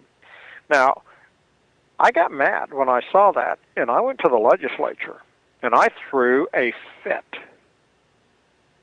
And so, November of last year, 2021, in our November election, there was a constitutional amendment on the ballot. Right. It's called Prop 5. Yep, I remember that. The voters we talked about passed it. Yeah, the voters passed it by 2/3, 60% of the vote. Right. This amendment to the Constitution now gives the Commission on Judicial Conduct, for the first time ever, authority over judicial candidates. Right. And those candidates they were after are retired judges who refused to take the oath, and they were outside the reach of the Commission because they were only candidates. That's no longer the case. Right. And so now it's just a matter of deciding which, I need to get all my ducks in a row before I go back to the Commission on Judicial Conduct because I know how corrupt it is. And I won't make a filing with them ever again until I have media, backing on the complaint that I file. Because it takes the media in Texas to force our elected and public officials to follow the Constitution and the statute, because if nobody's looking... Yeah. The young man, for those of you wondering who it is that we were talking about with the Marine that killed him, the young man's name is Christopher James Griffin. And y'all can search for that case. Residents of Texas, I know you're familiar with this. I spoke with some people out of Texas and I asked them if they're familiar with it, and they were like, yeah, I remember that case. And so, but those who are not from Texas, those who probably didn't catch wind of it because it's not in their neck of the woods, you can look it up. Christopher James Griffin. And just looking at the news articles, you'd see, you'd scratch your head asking, wait, what happened here? But it is what happened behind the scenes that we're addressing right now. And Fisher mentioned it. This is what constitutes a retrial. And here it is. The Marine, his name is Jason Russell Walters. He can be retried without fear of double jeopardy. Right, because the fact that the judge wasn't a judge meant that there's no trial. There's no verdict. That what they did is they just simply had a dog and pony show. Right. And it has no standing, under the Constitution and the statutes of the state and the United States. This first trial, was not a legitimate trial, and it really wasn't. It was a scam. It was a scam on the Griffin family. It was a scam on the criminal justice system. It is indicative of what our Attorney General's office is. And see, it just so happens that I had run up against this prosecutor, the Special Prosecutor Attorney General Pro Tem. Yes. Tom Clute. I'd run up against him before. In this guy in 2009, where he was scamming a family from Illinois, whose son was in Texas for 2 weeks under an internship on wildlife management when he was murdered. And the pathologist who did the autopsy declared that this young man shot himself twice in the mouth with his pistol. Okay, the first time he didn't get it right. Yeah. And there was no gunpowder residue or anything on his hands. Oh, I'm going to tell you stick a pistol in your mouth and you pull the trigger. But come on, where does Fish. all the powder, the smoke, and the back spray go? It comes right out your mouth, all over your hands and the gun. No, Fish. You're missing it here. He used gloves. Come on. He took them off after he shot himself the second time. No. This is before COVID. Nobody wore gloves. I tried. And then the next thing I know, you were going to tell me, he had his mask on. So the barrel just made the hole, and then everything was caught on the inside of the mask. Yeah. Post-COVID, you probably going to see a case like that.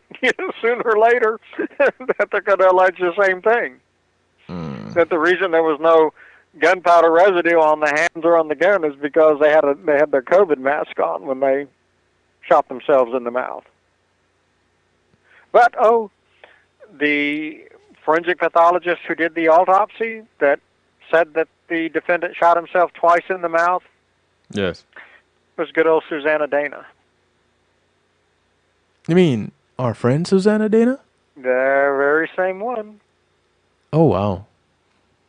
Yeah, you see, again, why it's important that defense groups, research these pathologists that they come up against who give bogus testimony. Yes. Why you have to, keep a file on them so when you see them again, you raise the issues from the previous case where their rulings were thrown out for being incompetent or wrong. But you'll never see that with Barry Scheck and the Innocence Group. Fish, I try to get you on here as often as possible, but not to provide too much information at once for people to digest, because we talk about it a lot happening a lot in Texas, but I have to be concerned about other parts of the country, because there's no way that this could just be indigenous to Texas. And you're right. Yeah. In fact, Reuters wrote an article about the Southeast last year about the numerous cases where judges didn't take the oath and were on the bench, and some of the egregious, rulings and corruption that came out. And it was a big article by Reuters. But you see, I don't know the Constitution and the statutes there. See, Texas has a very strict separation of powers constitution, like the United States. Yes. But other states don't. And so other states, judges may not be required, as a precondition to be a judge taking the oath. Right. because even with that big Reuters article, there was no outrage or outroar or anything. But in Texas, judges are the only officers elected or appointed in this state that are required to take the oath before they can do anything in their office. Now, if you're a governor, lieutenant governor, district attorney, legislative, state legislature, Senate or House, or commissioners, courts, or any other elected or appointed official in this state other than a judge, if you don't take the oath of office and you enter into the duties of your office and start making rulings and stuff, Yes. you may later be removed from office for not taking the oath, but all of your official acts are legal and protected by the state. United States is that way too. Okay. They're the same way. But judges are different. Yeah. Judges are different because no elected or appointed official in this state, except a judge, has the authority to deprive a citizen of property or liberty. The governor can't do it, the lieutenant governor, no senator, no House member, no board panel, district attorney, none of those other officers can deprive a citizen of property and liberty under their own authority, but a judge can. So judges have to take the oath of office before any of their official acts are legal. If they don't, they're all void. They have no standing. It's as if they didn't happen. Now, the other side is, and I don't think the judges understand this, not being judges means they don't have any immunity for what they've done, which means they can be sued into bankruptcy for being on the bench. And, I wish some people would just follow up. Even if they don't believe the information, go ahead and do some records requests. And that's another thing too. Maybe I probably need to do a broadcast with how to go about executing a records request. Maybe that's one of the things that I need to do. Yeah, it's a very, very simple in Texas. It's very simple. But you find the agency, the state or local, whatever, elected or appointed official. You go on their website and you see where it says public records request.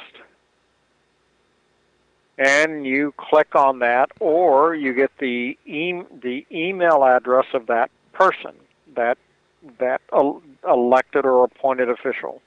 And then in your records request, what I do, it's real simple. You simply just state, dear so-and-so, please find by this email my request under the Texas Open Records Act for, and list whatever document it is you want. And then once you, for the oath, your constitutional oath of office for these particular years, and whenever you list what document you're after, then you close it by saying, please email the requested document. Oh, first you say, I do it just as a cover. You don't have to. I always put on there, requester allows for the redaction of any information confidential by law. And this prevents them from filing seeking an attorney general opinion because the phone number might be on the document. Now, you say you can redact any of that. That's confidential by law. So that prevents them from a delay tactic. Okay.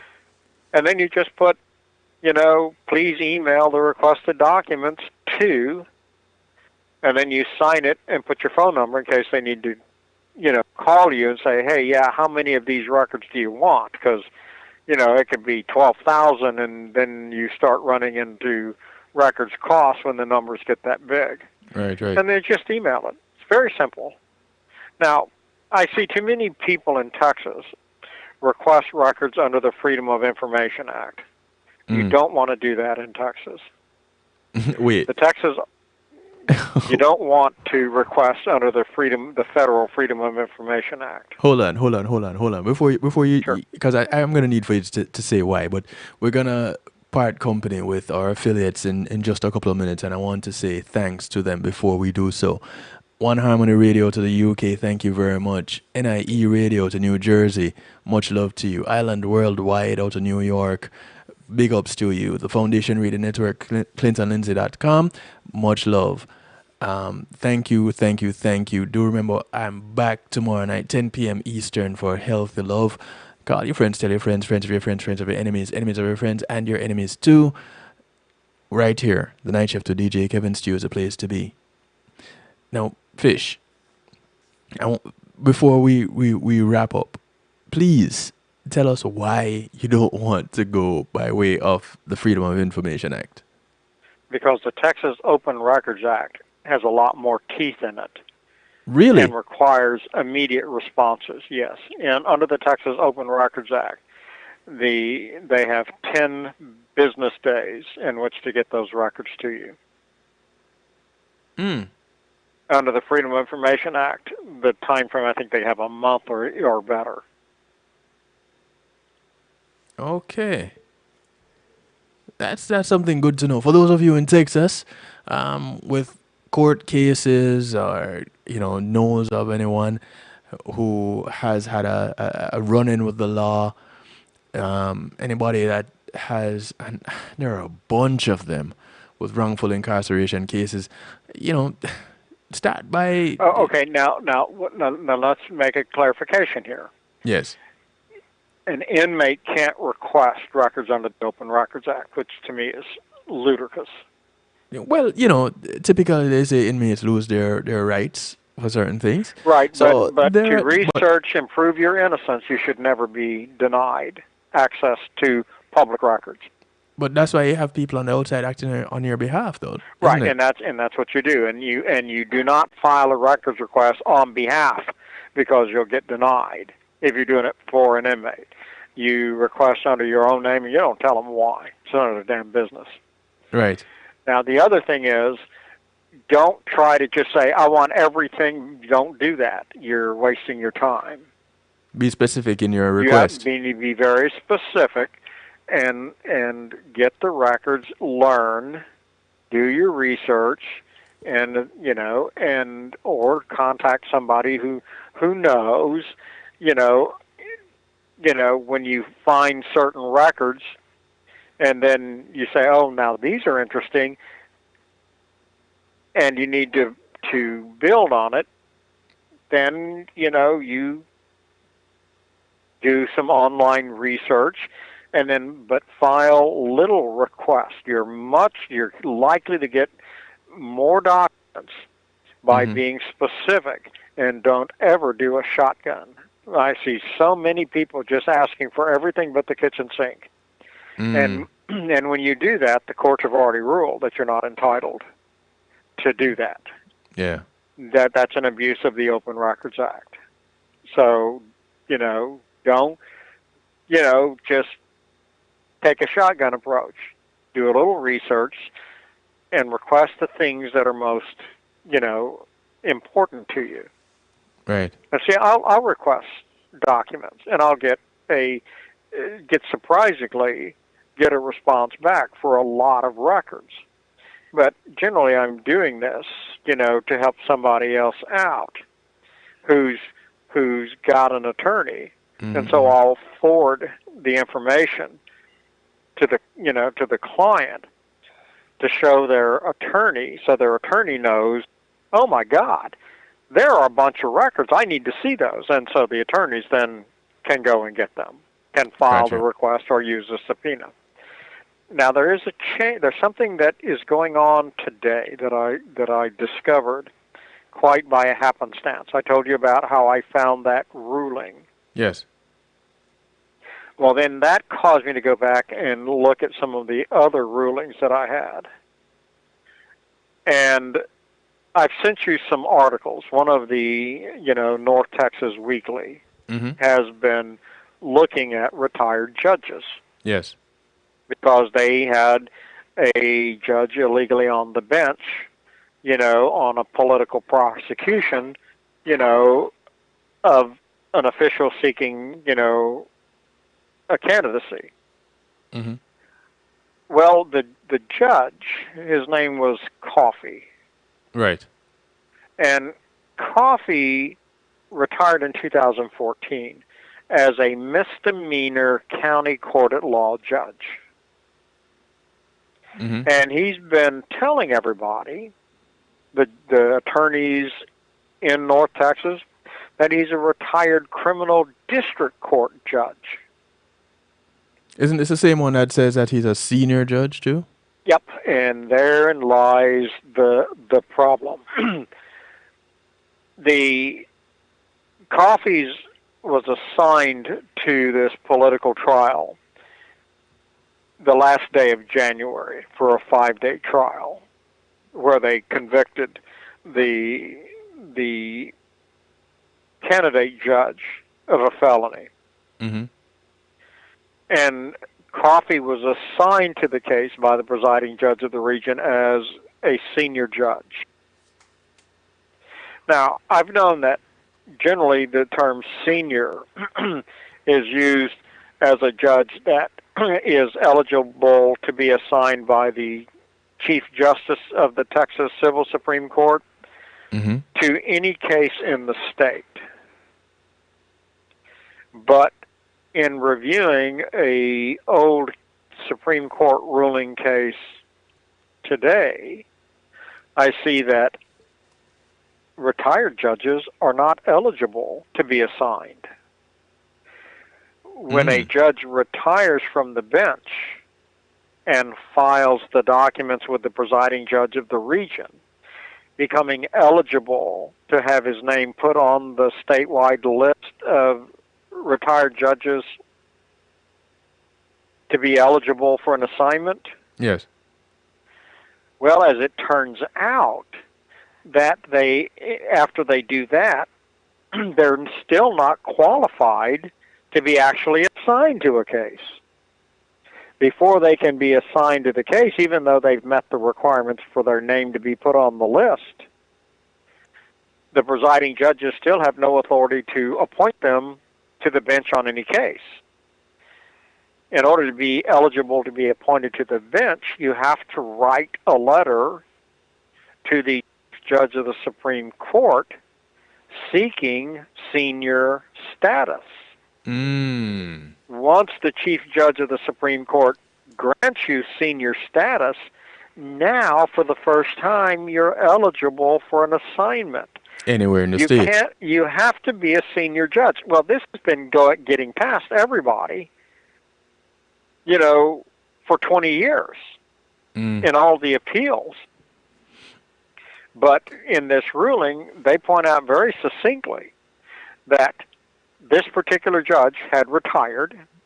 Darrell Coffey. And immediately, this is not Coffey. This is the judge in this particular ruling of the courts. Okay. He retired. He filed the proper paperwork with the presiding judge of the region to be eligible to have his name placed on the list of judges seeking, the ability to be assigned to a case. Yes. And he filed his paperwork with the chief judge of the Supreme Court. Okay. To be assigned, to be granted senior status, but it hadn't come in yet when the administrative judge assigned him to a case. And the parties in that case objected. Well, the assigned judge ruled against their objections and went ahead and went to trial. On appeal, the parties raised the issue that he was assigned to the case and proceeded with the case before he had received senior status. And so the court looked at it and said, yes, that he retired on this date, and that he filed the paperwork to be eligible as a retired judge for his name to be on the list. However, he did not have senior status when he was assigned to a case. Ergo, his assignment was void and a nullity, and his rulings were all stricken as void and a nullity. Mm. And then I thought, whoa, if this is what I think they're saying and what is fairly clear, this is a disaster. And so what I went is I keep the lists that the state puts out every year, Yes. giving the list of all retired judges across the state who's, alphabetically that are eligible for an assignment. Yes. And like 95% of them are senior judges. Which is telling me, holy crap, this is exactly what it's saying. It is saying that, yes, you put your name as a retired judge by filing with the presiding judge of the region, but you're not a judge eligible for an actual assignment until you get senior status from the chief judge of the Supreme Court.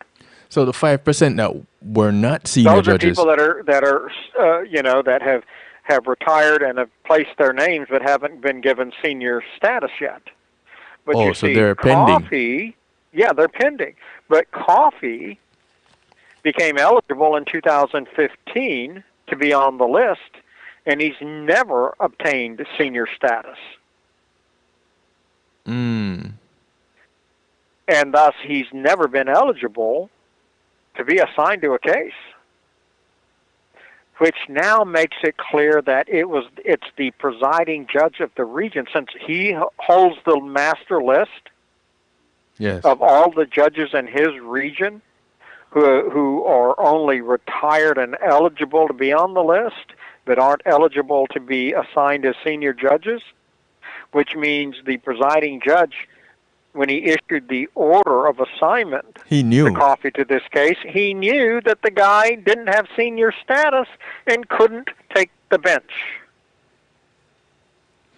Which means this is a fraud between the two of them. See, this is what I'm talking about when I'm saying, there's corruption in the judiciary. There's corruption in our courthouses. And Texas is like the model.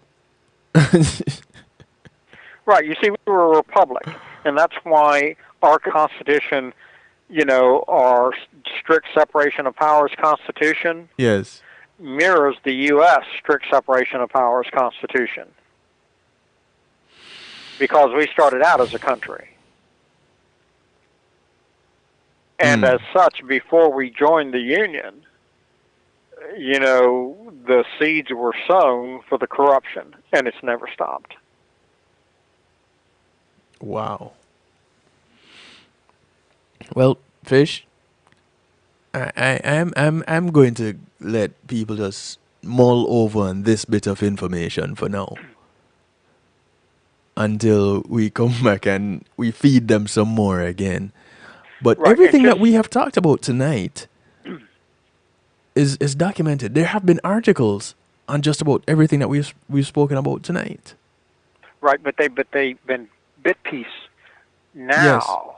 Now, because this has really gotten, you see, with our current Attorney General, it's been facing criminal prosecution ever since he was elected.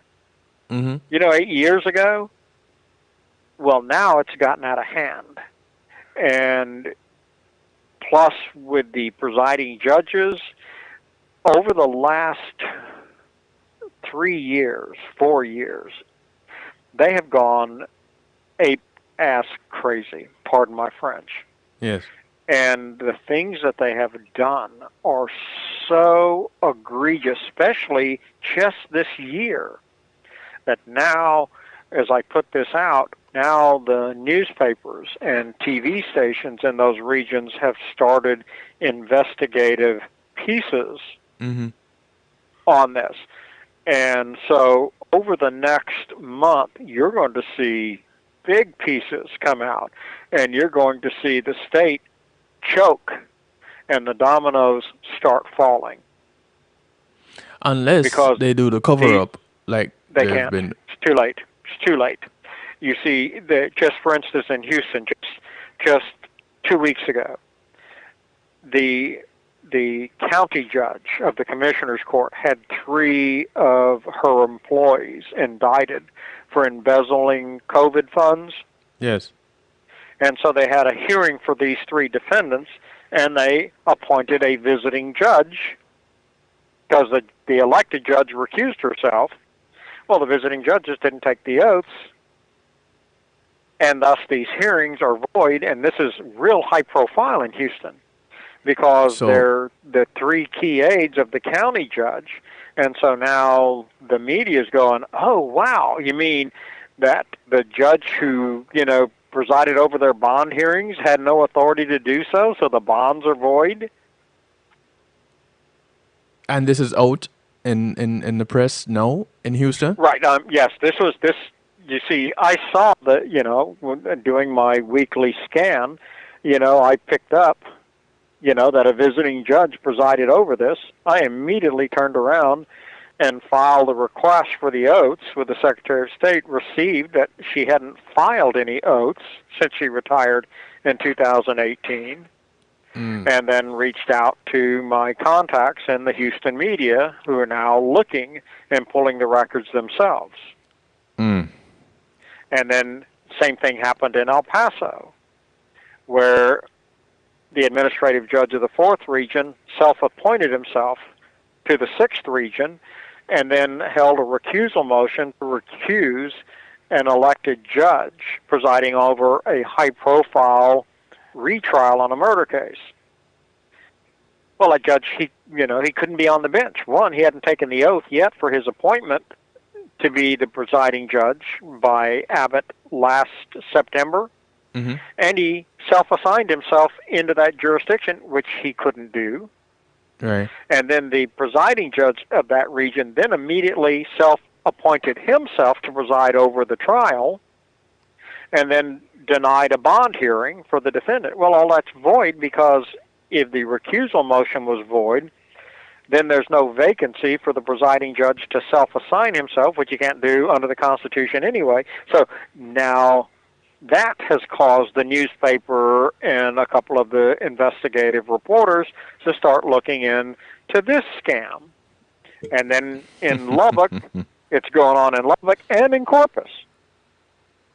And by the way, this Wednesday, a major hearing, the Commissioner's Court of Nueces County meets over their medical examiner debacle.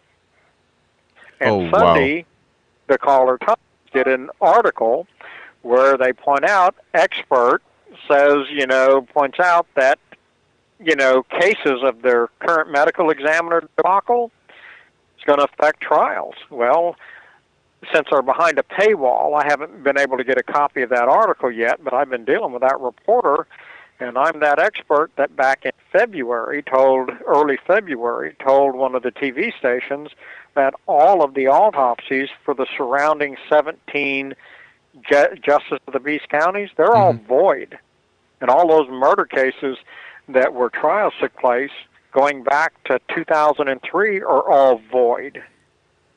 And one of them I pulled up is a murder case of the father who's serving life since 2006 on the death of his son that he did not commit.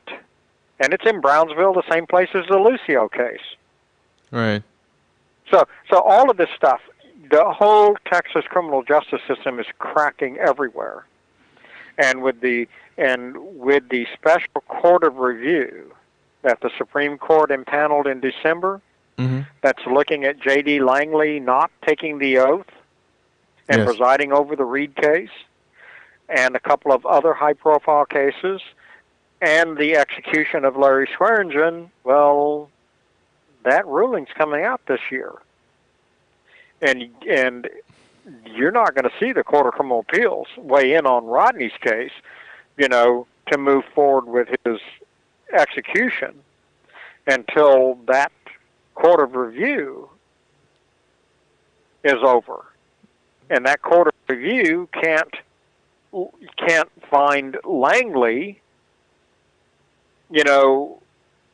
was legal in executing Swearingen and presiding over these cases where he hadn't taken the oath, when the oath issue is going to be in the press for the rest of the year all over the state, getting worse each time. Yeah. And there's more articles So now coming. the dominoes start to fall. Exactly. They're all starting, and the Weekly is getting ready to do another story on this series of the 2 articles you've already received on this Judge Coffey. Right, because that one about Daryl Coffey was done by the Fort Worth Weekly, and this was Both back of in them are April. done by the Weekly. Right. And you see that first article that shows his statement of officer, Yes.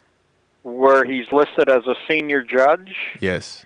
and it's on a fake statement form, a manufactured form that doesn't exist. Yeah. Well, guess what? Clayton's file looks like. The very He same has thing. exactly the same oath, the same format, identical to Coffey's. So you have to ask, where did it come from? Well, it came from, it tells you that the presiding judge of that region has been putting these out. Yeah, everybody Now, getting in trouble. Yes, and well, here's where it gets really, I got to clear this up real quick. Yes. In a little over a week, we start the murder trial for the woman, Miss Johnson, who was murdered by the Fort Worth police officer when he shot her through her bedroom window. Yes. And the judge who's presiding over that case, Hagerman, is the one that has been having Oh boy. Coffey assigned to his cases as a senior judge when he knows that Coffey's not a senior judge. And because of those articles, Coffey's assignments by the presiding judge of the region have all been canceled from here forward. Oh boy. But because Hagerman has a history of reaching out and assigning Coffey to cases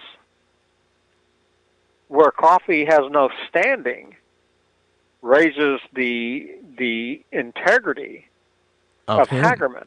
Yes. And this stuff is liable to hit the press before they start jury selections in this murder case, which could cause another delay, but there will be a delay in the interest of justice, because as it's set up now, the officer is going to get acquitted. When you start seeing this type of maneuvering with the judiciary, you can pretty damn well expect that this is going to be a dog and pony show. Kind of like what happened in the to Griffin. Chris Griffin case. Yep. So anyway, like I said, all of these now all over the state, high-profile, high political cases are coming to the surface involving these retired judges who have not taken the oath, who are illegally on the bench, and yeah, it's going to cause some questions. Well, we're going to be right here to shed some light on it.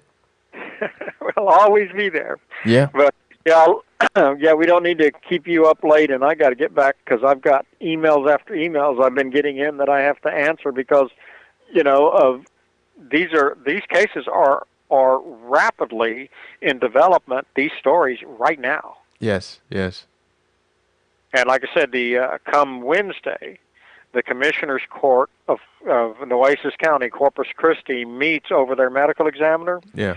Now, they just accepted, they just offered a Austin, Travis County Deputy Medical Examiner the position of Chief Medical Examiner of Corpus. Yes. For a beginning salary of $500,000 a year. Woo. Now, you would think that he would be happy with that. Oh, no. Last Wednesday's Commissioner's Court, this new medical examiner countered by telling the court that he wanted a deputy chief who would be paid 400 and something thousand. Oh. And then he wanted on top of that, he wanted a deputy medical examiner for himself, paying also 400,000, about 35,000 less than the deputy chief.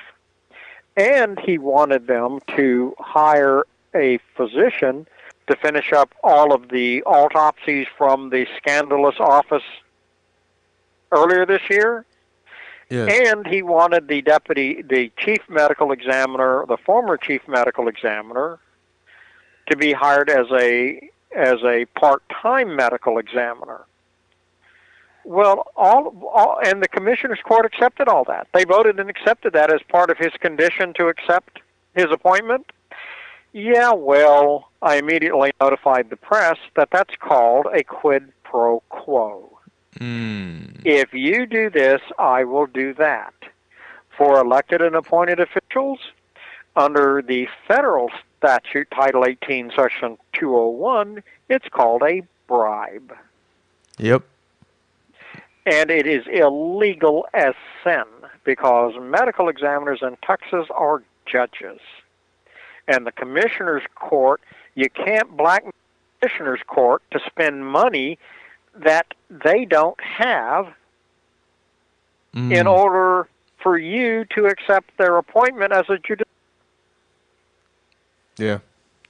And so anyway, this thing, and so I immediately sent emails out, and this could possibly be part of this article that came out Sunday in the Caller Times of Corpus Christi. And the only expert I know in the state on medical examiners is me. not to be bragging or nothing, but it is what it is. Any others? Right. It is what it is. It is. In getting around that paywall to find out exactly what was stated in that article, but I know come Wednesday in the Commissioner's Court meeting, they have a bunch of other hell that I can't talk about because I'm part of it. But they're in for a big surprise in what they have planned for their executive session, and so I'll have to sit back and wait and see what happens there. But anyway, watch Texas. All of this stuff that we've been talking about. Yes. What now for 2 years, Yeah. Kevin? Is it not quite 2 years yet? Yeah, since around about November of '99. Yeah. Oh, yeah. Ooh, how time flies when you're having fun. Yeah.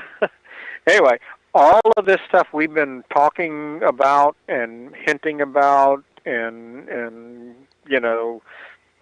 pushing into the media, it all is about to come to a head in all facets, from the Innocence Project's corruption to the medical examiner's issue to the execution of innocent people to the judiciary from top to bottom, for defendants, court-appointed attorneys being appointed by judges, and then the judges are telling the defense how to defend their clients and what they're not allowed to do to defend their clients. This whole system, rotten to the core, is about to come undone. We're talking about thousands of convictions, though, that could tens of thousands that could potentially have to be retried. Well, see, it's not just retried. The defendants, everybody who's been tried and convicted by a bogus judge, they can sue the counties and the state for every day they spent in jail under these bogus convictions. Guilty or not. Guilty or not. And people who have been executed where this scam was pulled, where the medical examiners didn't take the oaths, who didn't conduct the inquest, only performed the the estates, the families of these people will be able to sue the state. And when you sue under those terms, there is no $89,000 cap. You can get $10 million for every year because under punitive damages. The state's in trouble. The case that the reporters were asking me about that I researched over the weekend, Yes. they had to do with a Supreme Court ruling, of a U.S. Supreme Court ruling, that ruled that if a defendant can show that the state or governmental agency, DA's offices, as part of a government policy, were depriving defendants of their civil rights in exactly the same manner, under the same format, that the DAs do not have sovereign immunity and now can be sued for monetary damages. That's what the media wanted. Let's go. And the hit them where it hurts. Hmm? Hit them where it hurts. In the pockets. Yes, Let's go. And the pitfall that established examiners, because all the DAs in the state have been abusing as a policy the medical examiner statute, having the medical examiner testify as an expert in autopsies when they did the autopsy under their jury. And you cannot attack a judge collaterally over their findings, which means you can't put them on the stand in another case, in the trial of a defendant, because they did the autopsy as part of a investigation inquest. And the only way you can challenge a medical examiner is to appeal the inquest findings. You can't challenge the inquest judge on a murder trial, because they didn't do the autopsy as an expert. They did it as a judicial representative act as part of an inquest. And so all of this is well-established law, and the DAs are ignoring it as a policy, which makes all the DAs' offices subject to being prosecuted, and for multiple of the identical violations. And see, this ruling came out as a result of a death row inmate from Louisiana who was almost executed twice, I believe, almost 3 times. And on the last time, court came out and records showing that he was innocent, that the DA's office had been hiding. So when he got out, they retried him and he was acquitted, he turned around and sued the DA's office and won like a $21 million judgment. The county appealed it, and the Fifth Court of Appeals upheld the judgment. And the Supreme Court reversed it because the defendant did not show a pattern that the DA's office was guilty of this same offense as part of a policy, several times. And that's where he failed. But when I read the opinion, I thought, I know where that will get you, because I know these patterns.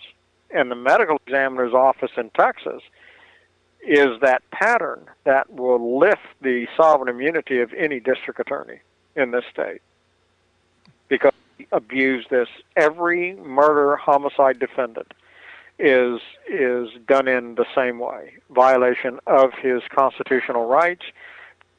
Justice of the peace or the medical examiner doesn't conduct the judicial inquest. And see, this is the tripwire in Texas. An inquest is a civil right of a defendant. The defendant has the right to be present with his attorney at the inquest and the witnesses and introduce evidence of their innocence before it ever gets to the district attorney and the grand jury. Well, since none of the medical examiners or JPs are conducting inquests, or just ordering the autopsies and then turning the autopsies over the DA panel of grand jury, they have deprived the defendants of their federal civil rights, which there's where that Supreme Court ruling comes in. And they do it as a policy the same way over and over and over to every defendant. So, yep. what this media person now understands, and that's why they asked me for this ruling, because that's avenue. And nobody's seeing it coming. Well, I think we've signed the Well, any criminal I think we've should put be out there. listening to this program. Well, but that's just it though, Fish. It's not just for those that are criminals, but it's about the law. It's about the judiciary on a whole.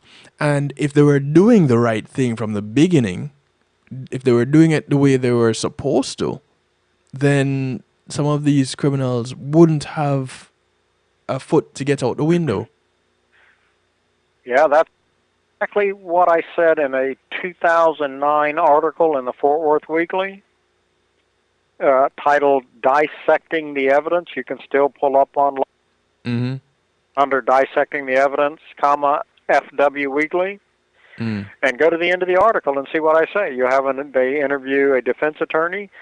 Look, I don't want to, have all of these hundreds of murderers and rapists, to get out on a technicality.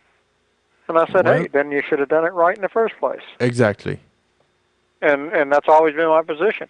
I'm not the person who's letting the people out, and will let the people that are guilty. Mm-hmm. It's you as a defense attorney who didn't represent your client and all the clients in order to hold the state's feet to the. But it's not just them though. It's the whole system. Right. It's the judges. It's the court-appointed defense attorneys. It's the DAs. It's the whole system. Exactly. Because there in Texas there is no line demarking, a line of demarcation of who the criminal is, the defendant or the judge, and everybody in between. Yeah, and because some of these, Texas, but some of these there same is no attorneys. Differential. Exactly, and some of these attorneys are the very same ones that end up being judges. Oh yeah, almost always. In fact, when in this mess out of Houston involving the county judge's assistants for misappropriating COVID funds. Yes. Well, one of the TV stations go to their local attorney that they always put on the air. Yes. And his comment was some kind of specious. Well, his name rings a bell to me, and I can't place him, so I call him. And I point out, that the judge who presided over that bond hearing has never taken an oath. Oh, that oath thing, you're all wrong on that oath thing. The courts have already ruled on that. I'm so tired of defendants, murder defendants, raising the oath issue. That's already been buried. And I go, you don't know what you're talking about. I said, now I know who you are. And this is one of those court-appointed big defense attorneys that have been throwing his clients under the bus for 20 years. I remember now when I listened to him and the rant he went on. You are. Now I said your name rang a bell, but I couldn't connect who you were, but I do now. And so stand back and watch the fur fly, because you see, this is a guy who does what judges want him. This is a guy who has been running for a judicial bench. And he doesn't want this oath issue ever raised. But that's why the system can't be cleaned up. Yeah. And I also have a big case that they filed a little over a week ago. This is a sheriff deputy or a jailer who back in 2000 was charged with the murder of his 11-month-old stepdaughter.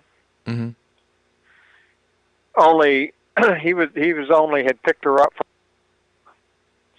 when she was acting odd, and he from the daycare center drove right straight to his parents' house, and so they rushed the baby to the hospital, and the baby died. The detective immediately starts framing the sheriff, jailer deputy. At the same time, he's going to the grand jury to get an indictment, that same deputy is helping the fiance file for an accidental child death insurance policy, wherein the detective writes that the mother was sleeping with the 11-month-old and rolled over and knocked the child out of bed onto the hardwood floors on the head. Yet they know that the detective knows that the mother caused the injury, but he's building a fraud case against the fiance. Yes. Who they then railroad into a 30-year in prison. He just got out after serving 20 years. Well, a detective from that sheriff's department that I've known for years alerted me to the case, and so I talked to the defendant, and just listening to him pull the pieces together, and they just filed a habeas on it.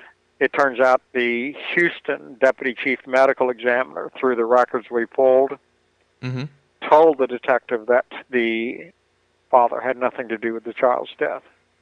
And yet he didn't tell anybody and let the stepdad spend 20 years in prison. Yeah. Now, you know there was a problem right after the deputy bonds out after he was indicted. Yes. He bonds out. His fiance's driving a brand new, Suburban. And then she marries him. So you know she knows he didn't kill her daughter. But, And before he goes to jail, she gets pregnant and has a son that he's never met, that believes that his dad murdered his stepsister when it was actually his mother. And see, all of this is about to come out. And let me tell you, that little county, all hell's going to break loose. Well, because it will wreck the Harris County Medical Examiner's office, because it was the deputy chief medical examiner who played this scam. And like I said, after talking to the jailer when he got out, I was able to put together what happened, and then to the attorney that the family has hired, lay it all out, and he's been able to subpoena the records. Well, and here we go. Let's grab popcorn. It's off to the movies. Right. Anyway, I know you've got a full day ahead of you. Oh, yeah. And I suspect Florida, like Texas, is not, the temperature is not being very mild. Yeah, it's not warming up at all. I mean, it's not cooling down at all. It's really warming up. Yeah, I walked out last night, after coming out of the air conditioning, I couldn't believe it. It was like Houston. Yeah. In August, the humidity had to have been percent, and the temperature, and there was no wind. I mean, it was so heavy. Yep. But the bottom line is that the cold is still wrecking crops worldwide. We still can't plant the corn and the wheat because it's still snowing, wet, and cold in the northern part of the United States. Yeah. We're getting later and later on the corn crop. In Brazil, the corn crop is destroyed by drought. And I mean, they're thinking of losing 30-40% of their big corn crop this year, just from the drought. Same thing's going on. Ukraine can't plant. Russia's still too cold. India, the heat, and dryness has almost wiped out their wheat crop, and so the reserves are falling and falling and falling. Crops worldwide. The price of hen scratch went up in a week. Went up $3 a bag. For a 50-pound bag of hen scratch is now $16 a bag. A year ago, this time last year, it was 10. Oh wow. Yeah. And I've noticed at the feed store, more and more people are bringing in their chickens, selling them because they can't afford to feed them. And see, even though you're getting eggs, egg prices haven't, caught up with the feed. But that's coming too. It's coming. Yeah, I figured. So yes, this thing is out. And when you talk about our diesel prices going up, saying, oh, it's a refining problem. It is not. It's the fact that we are exporting we can to Europe because, see, the Europeans, cars don't run on gasoline, they run on diesel. But our farmers, tractors run on diesel. Yes. So as we're trying to ship diesel to Europe, it's driving up the price because there's no subsidy for American farmers. Much natural gas to Europe to make up for Russian natural gas. Natural gas is used to make nitrogen fertilizer for the crops, and so there's a massive shortage of nitrogen fertilizer. So the prices have quadrupled, and farmers can't afford to buy it, and thus they're cutting back on the crops. And if you don't see a pinch coming this autumn, this world better be prepared, because come this autumn, you're going to start seeing worldwide in poor countries, because there's not going to be any excess grain anywhere. I'm going to have to add economist to your profile. Legal consultant and economist. I feel like doom and gloomers, but I've been warning our ag industry and our elected officials, for 4 years, because one knows this is coming, and this is just the beginning. And they know what's causing it, and it has nothing to do with global carbon in the atmosphere. It has to do with the sun being quiet. And when the sun goes quiet, the jet stream gets loopy, so you can go from extreme cold to extreme hot. Yes, back and forth. It's not global warming, because right after you get the heat, you get the cold. And because the upper atmosphere is so cold, that's why we have such horrific tornadoes and hailstorms right now. We just get a little thunderstorm in Texas, and we get a hailstorm now. That never has happened. System like this since the late 1600s. This is the last time this happened was in late 16 to early 1700s. And we get to add meteorologist. So we have legal consultant, economist, and meteorologist, David Fisher. I like mysteries have to be solved, all of them. And so, anytime I see a contradiction, then I have to go and research it, because I can't stand contradictions, or that they have to be resolved. The curse of the autodidact. With the judges, the medical examiners, the meteorology business, contradictions. There is an answer, and sometimes I don't like the answers I see, and this is one that I do not like, because this could be bad. Anywho, I'll let you go, and it was good talking to you, and I'll keep you apprised. I know there's some several big articles coming. Yes. I just don't know what day. As soon as I get them, I'll forward them on to you. All right, thanks, man. Autodidact, legal consultant, meteorologist, economist, Mr. David Botinsky Fisher. If we had a mountain here in Texas, I would climb it and become a guru.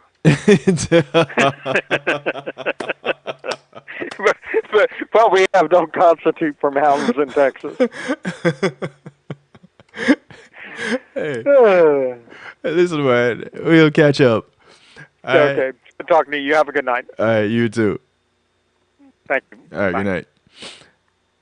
Much love to our affiliates out of Texas, WGLRO, Aloha Radio, Dosic Media Groups. Much love to you all. Truly appreciate of you. Thank you all, listeners, for tuning in, sticking around, and taking notes. I got some messages, and some minds were blown. But in the midst of it all, Cesar says, yo, that's not right.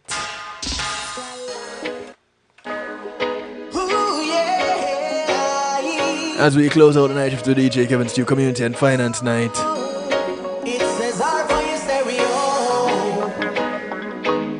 where we looked at courtroom corruption, We got some questions answered. Have a lot of questions, but we don't know all the answer. We're the place around, no understand, no we dance. So much going on, you wonder when it go wrong. So This is Cesar, a track called That No Right every day we hear say common people. on the Greater Glory Rhythm. So hide that them not feel it at all. If there's a gap, then why we can't help people for cross? There's so much more things me have for y'all. What make the good die young? I flood the ghetto with gold. What make the blood not stop running?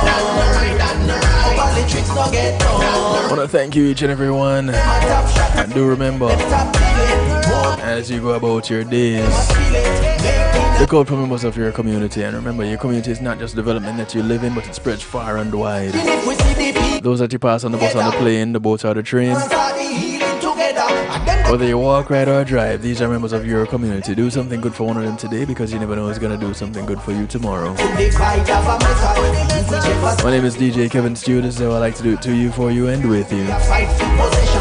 We could all be solved. Good morning, good afternoon, good day to you, wherever you are in the world. Flood the ghetto with A pleasant good night from here in South Florida. stop running. How all the tricks not get done. Take care of yourselves, y'all.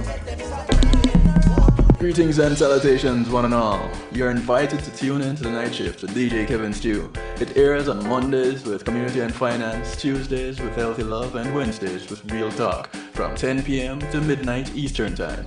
Come spend some time interacting in the stew pot where we keep things bubbling and wind down in musical therapy.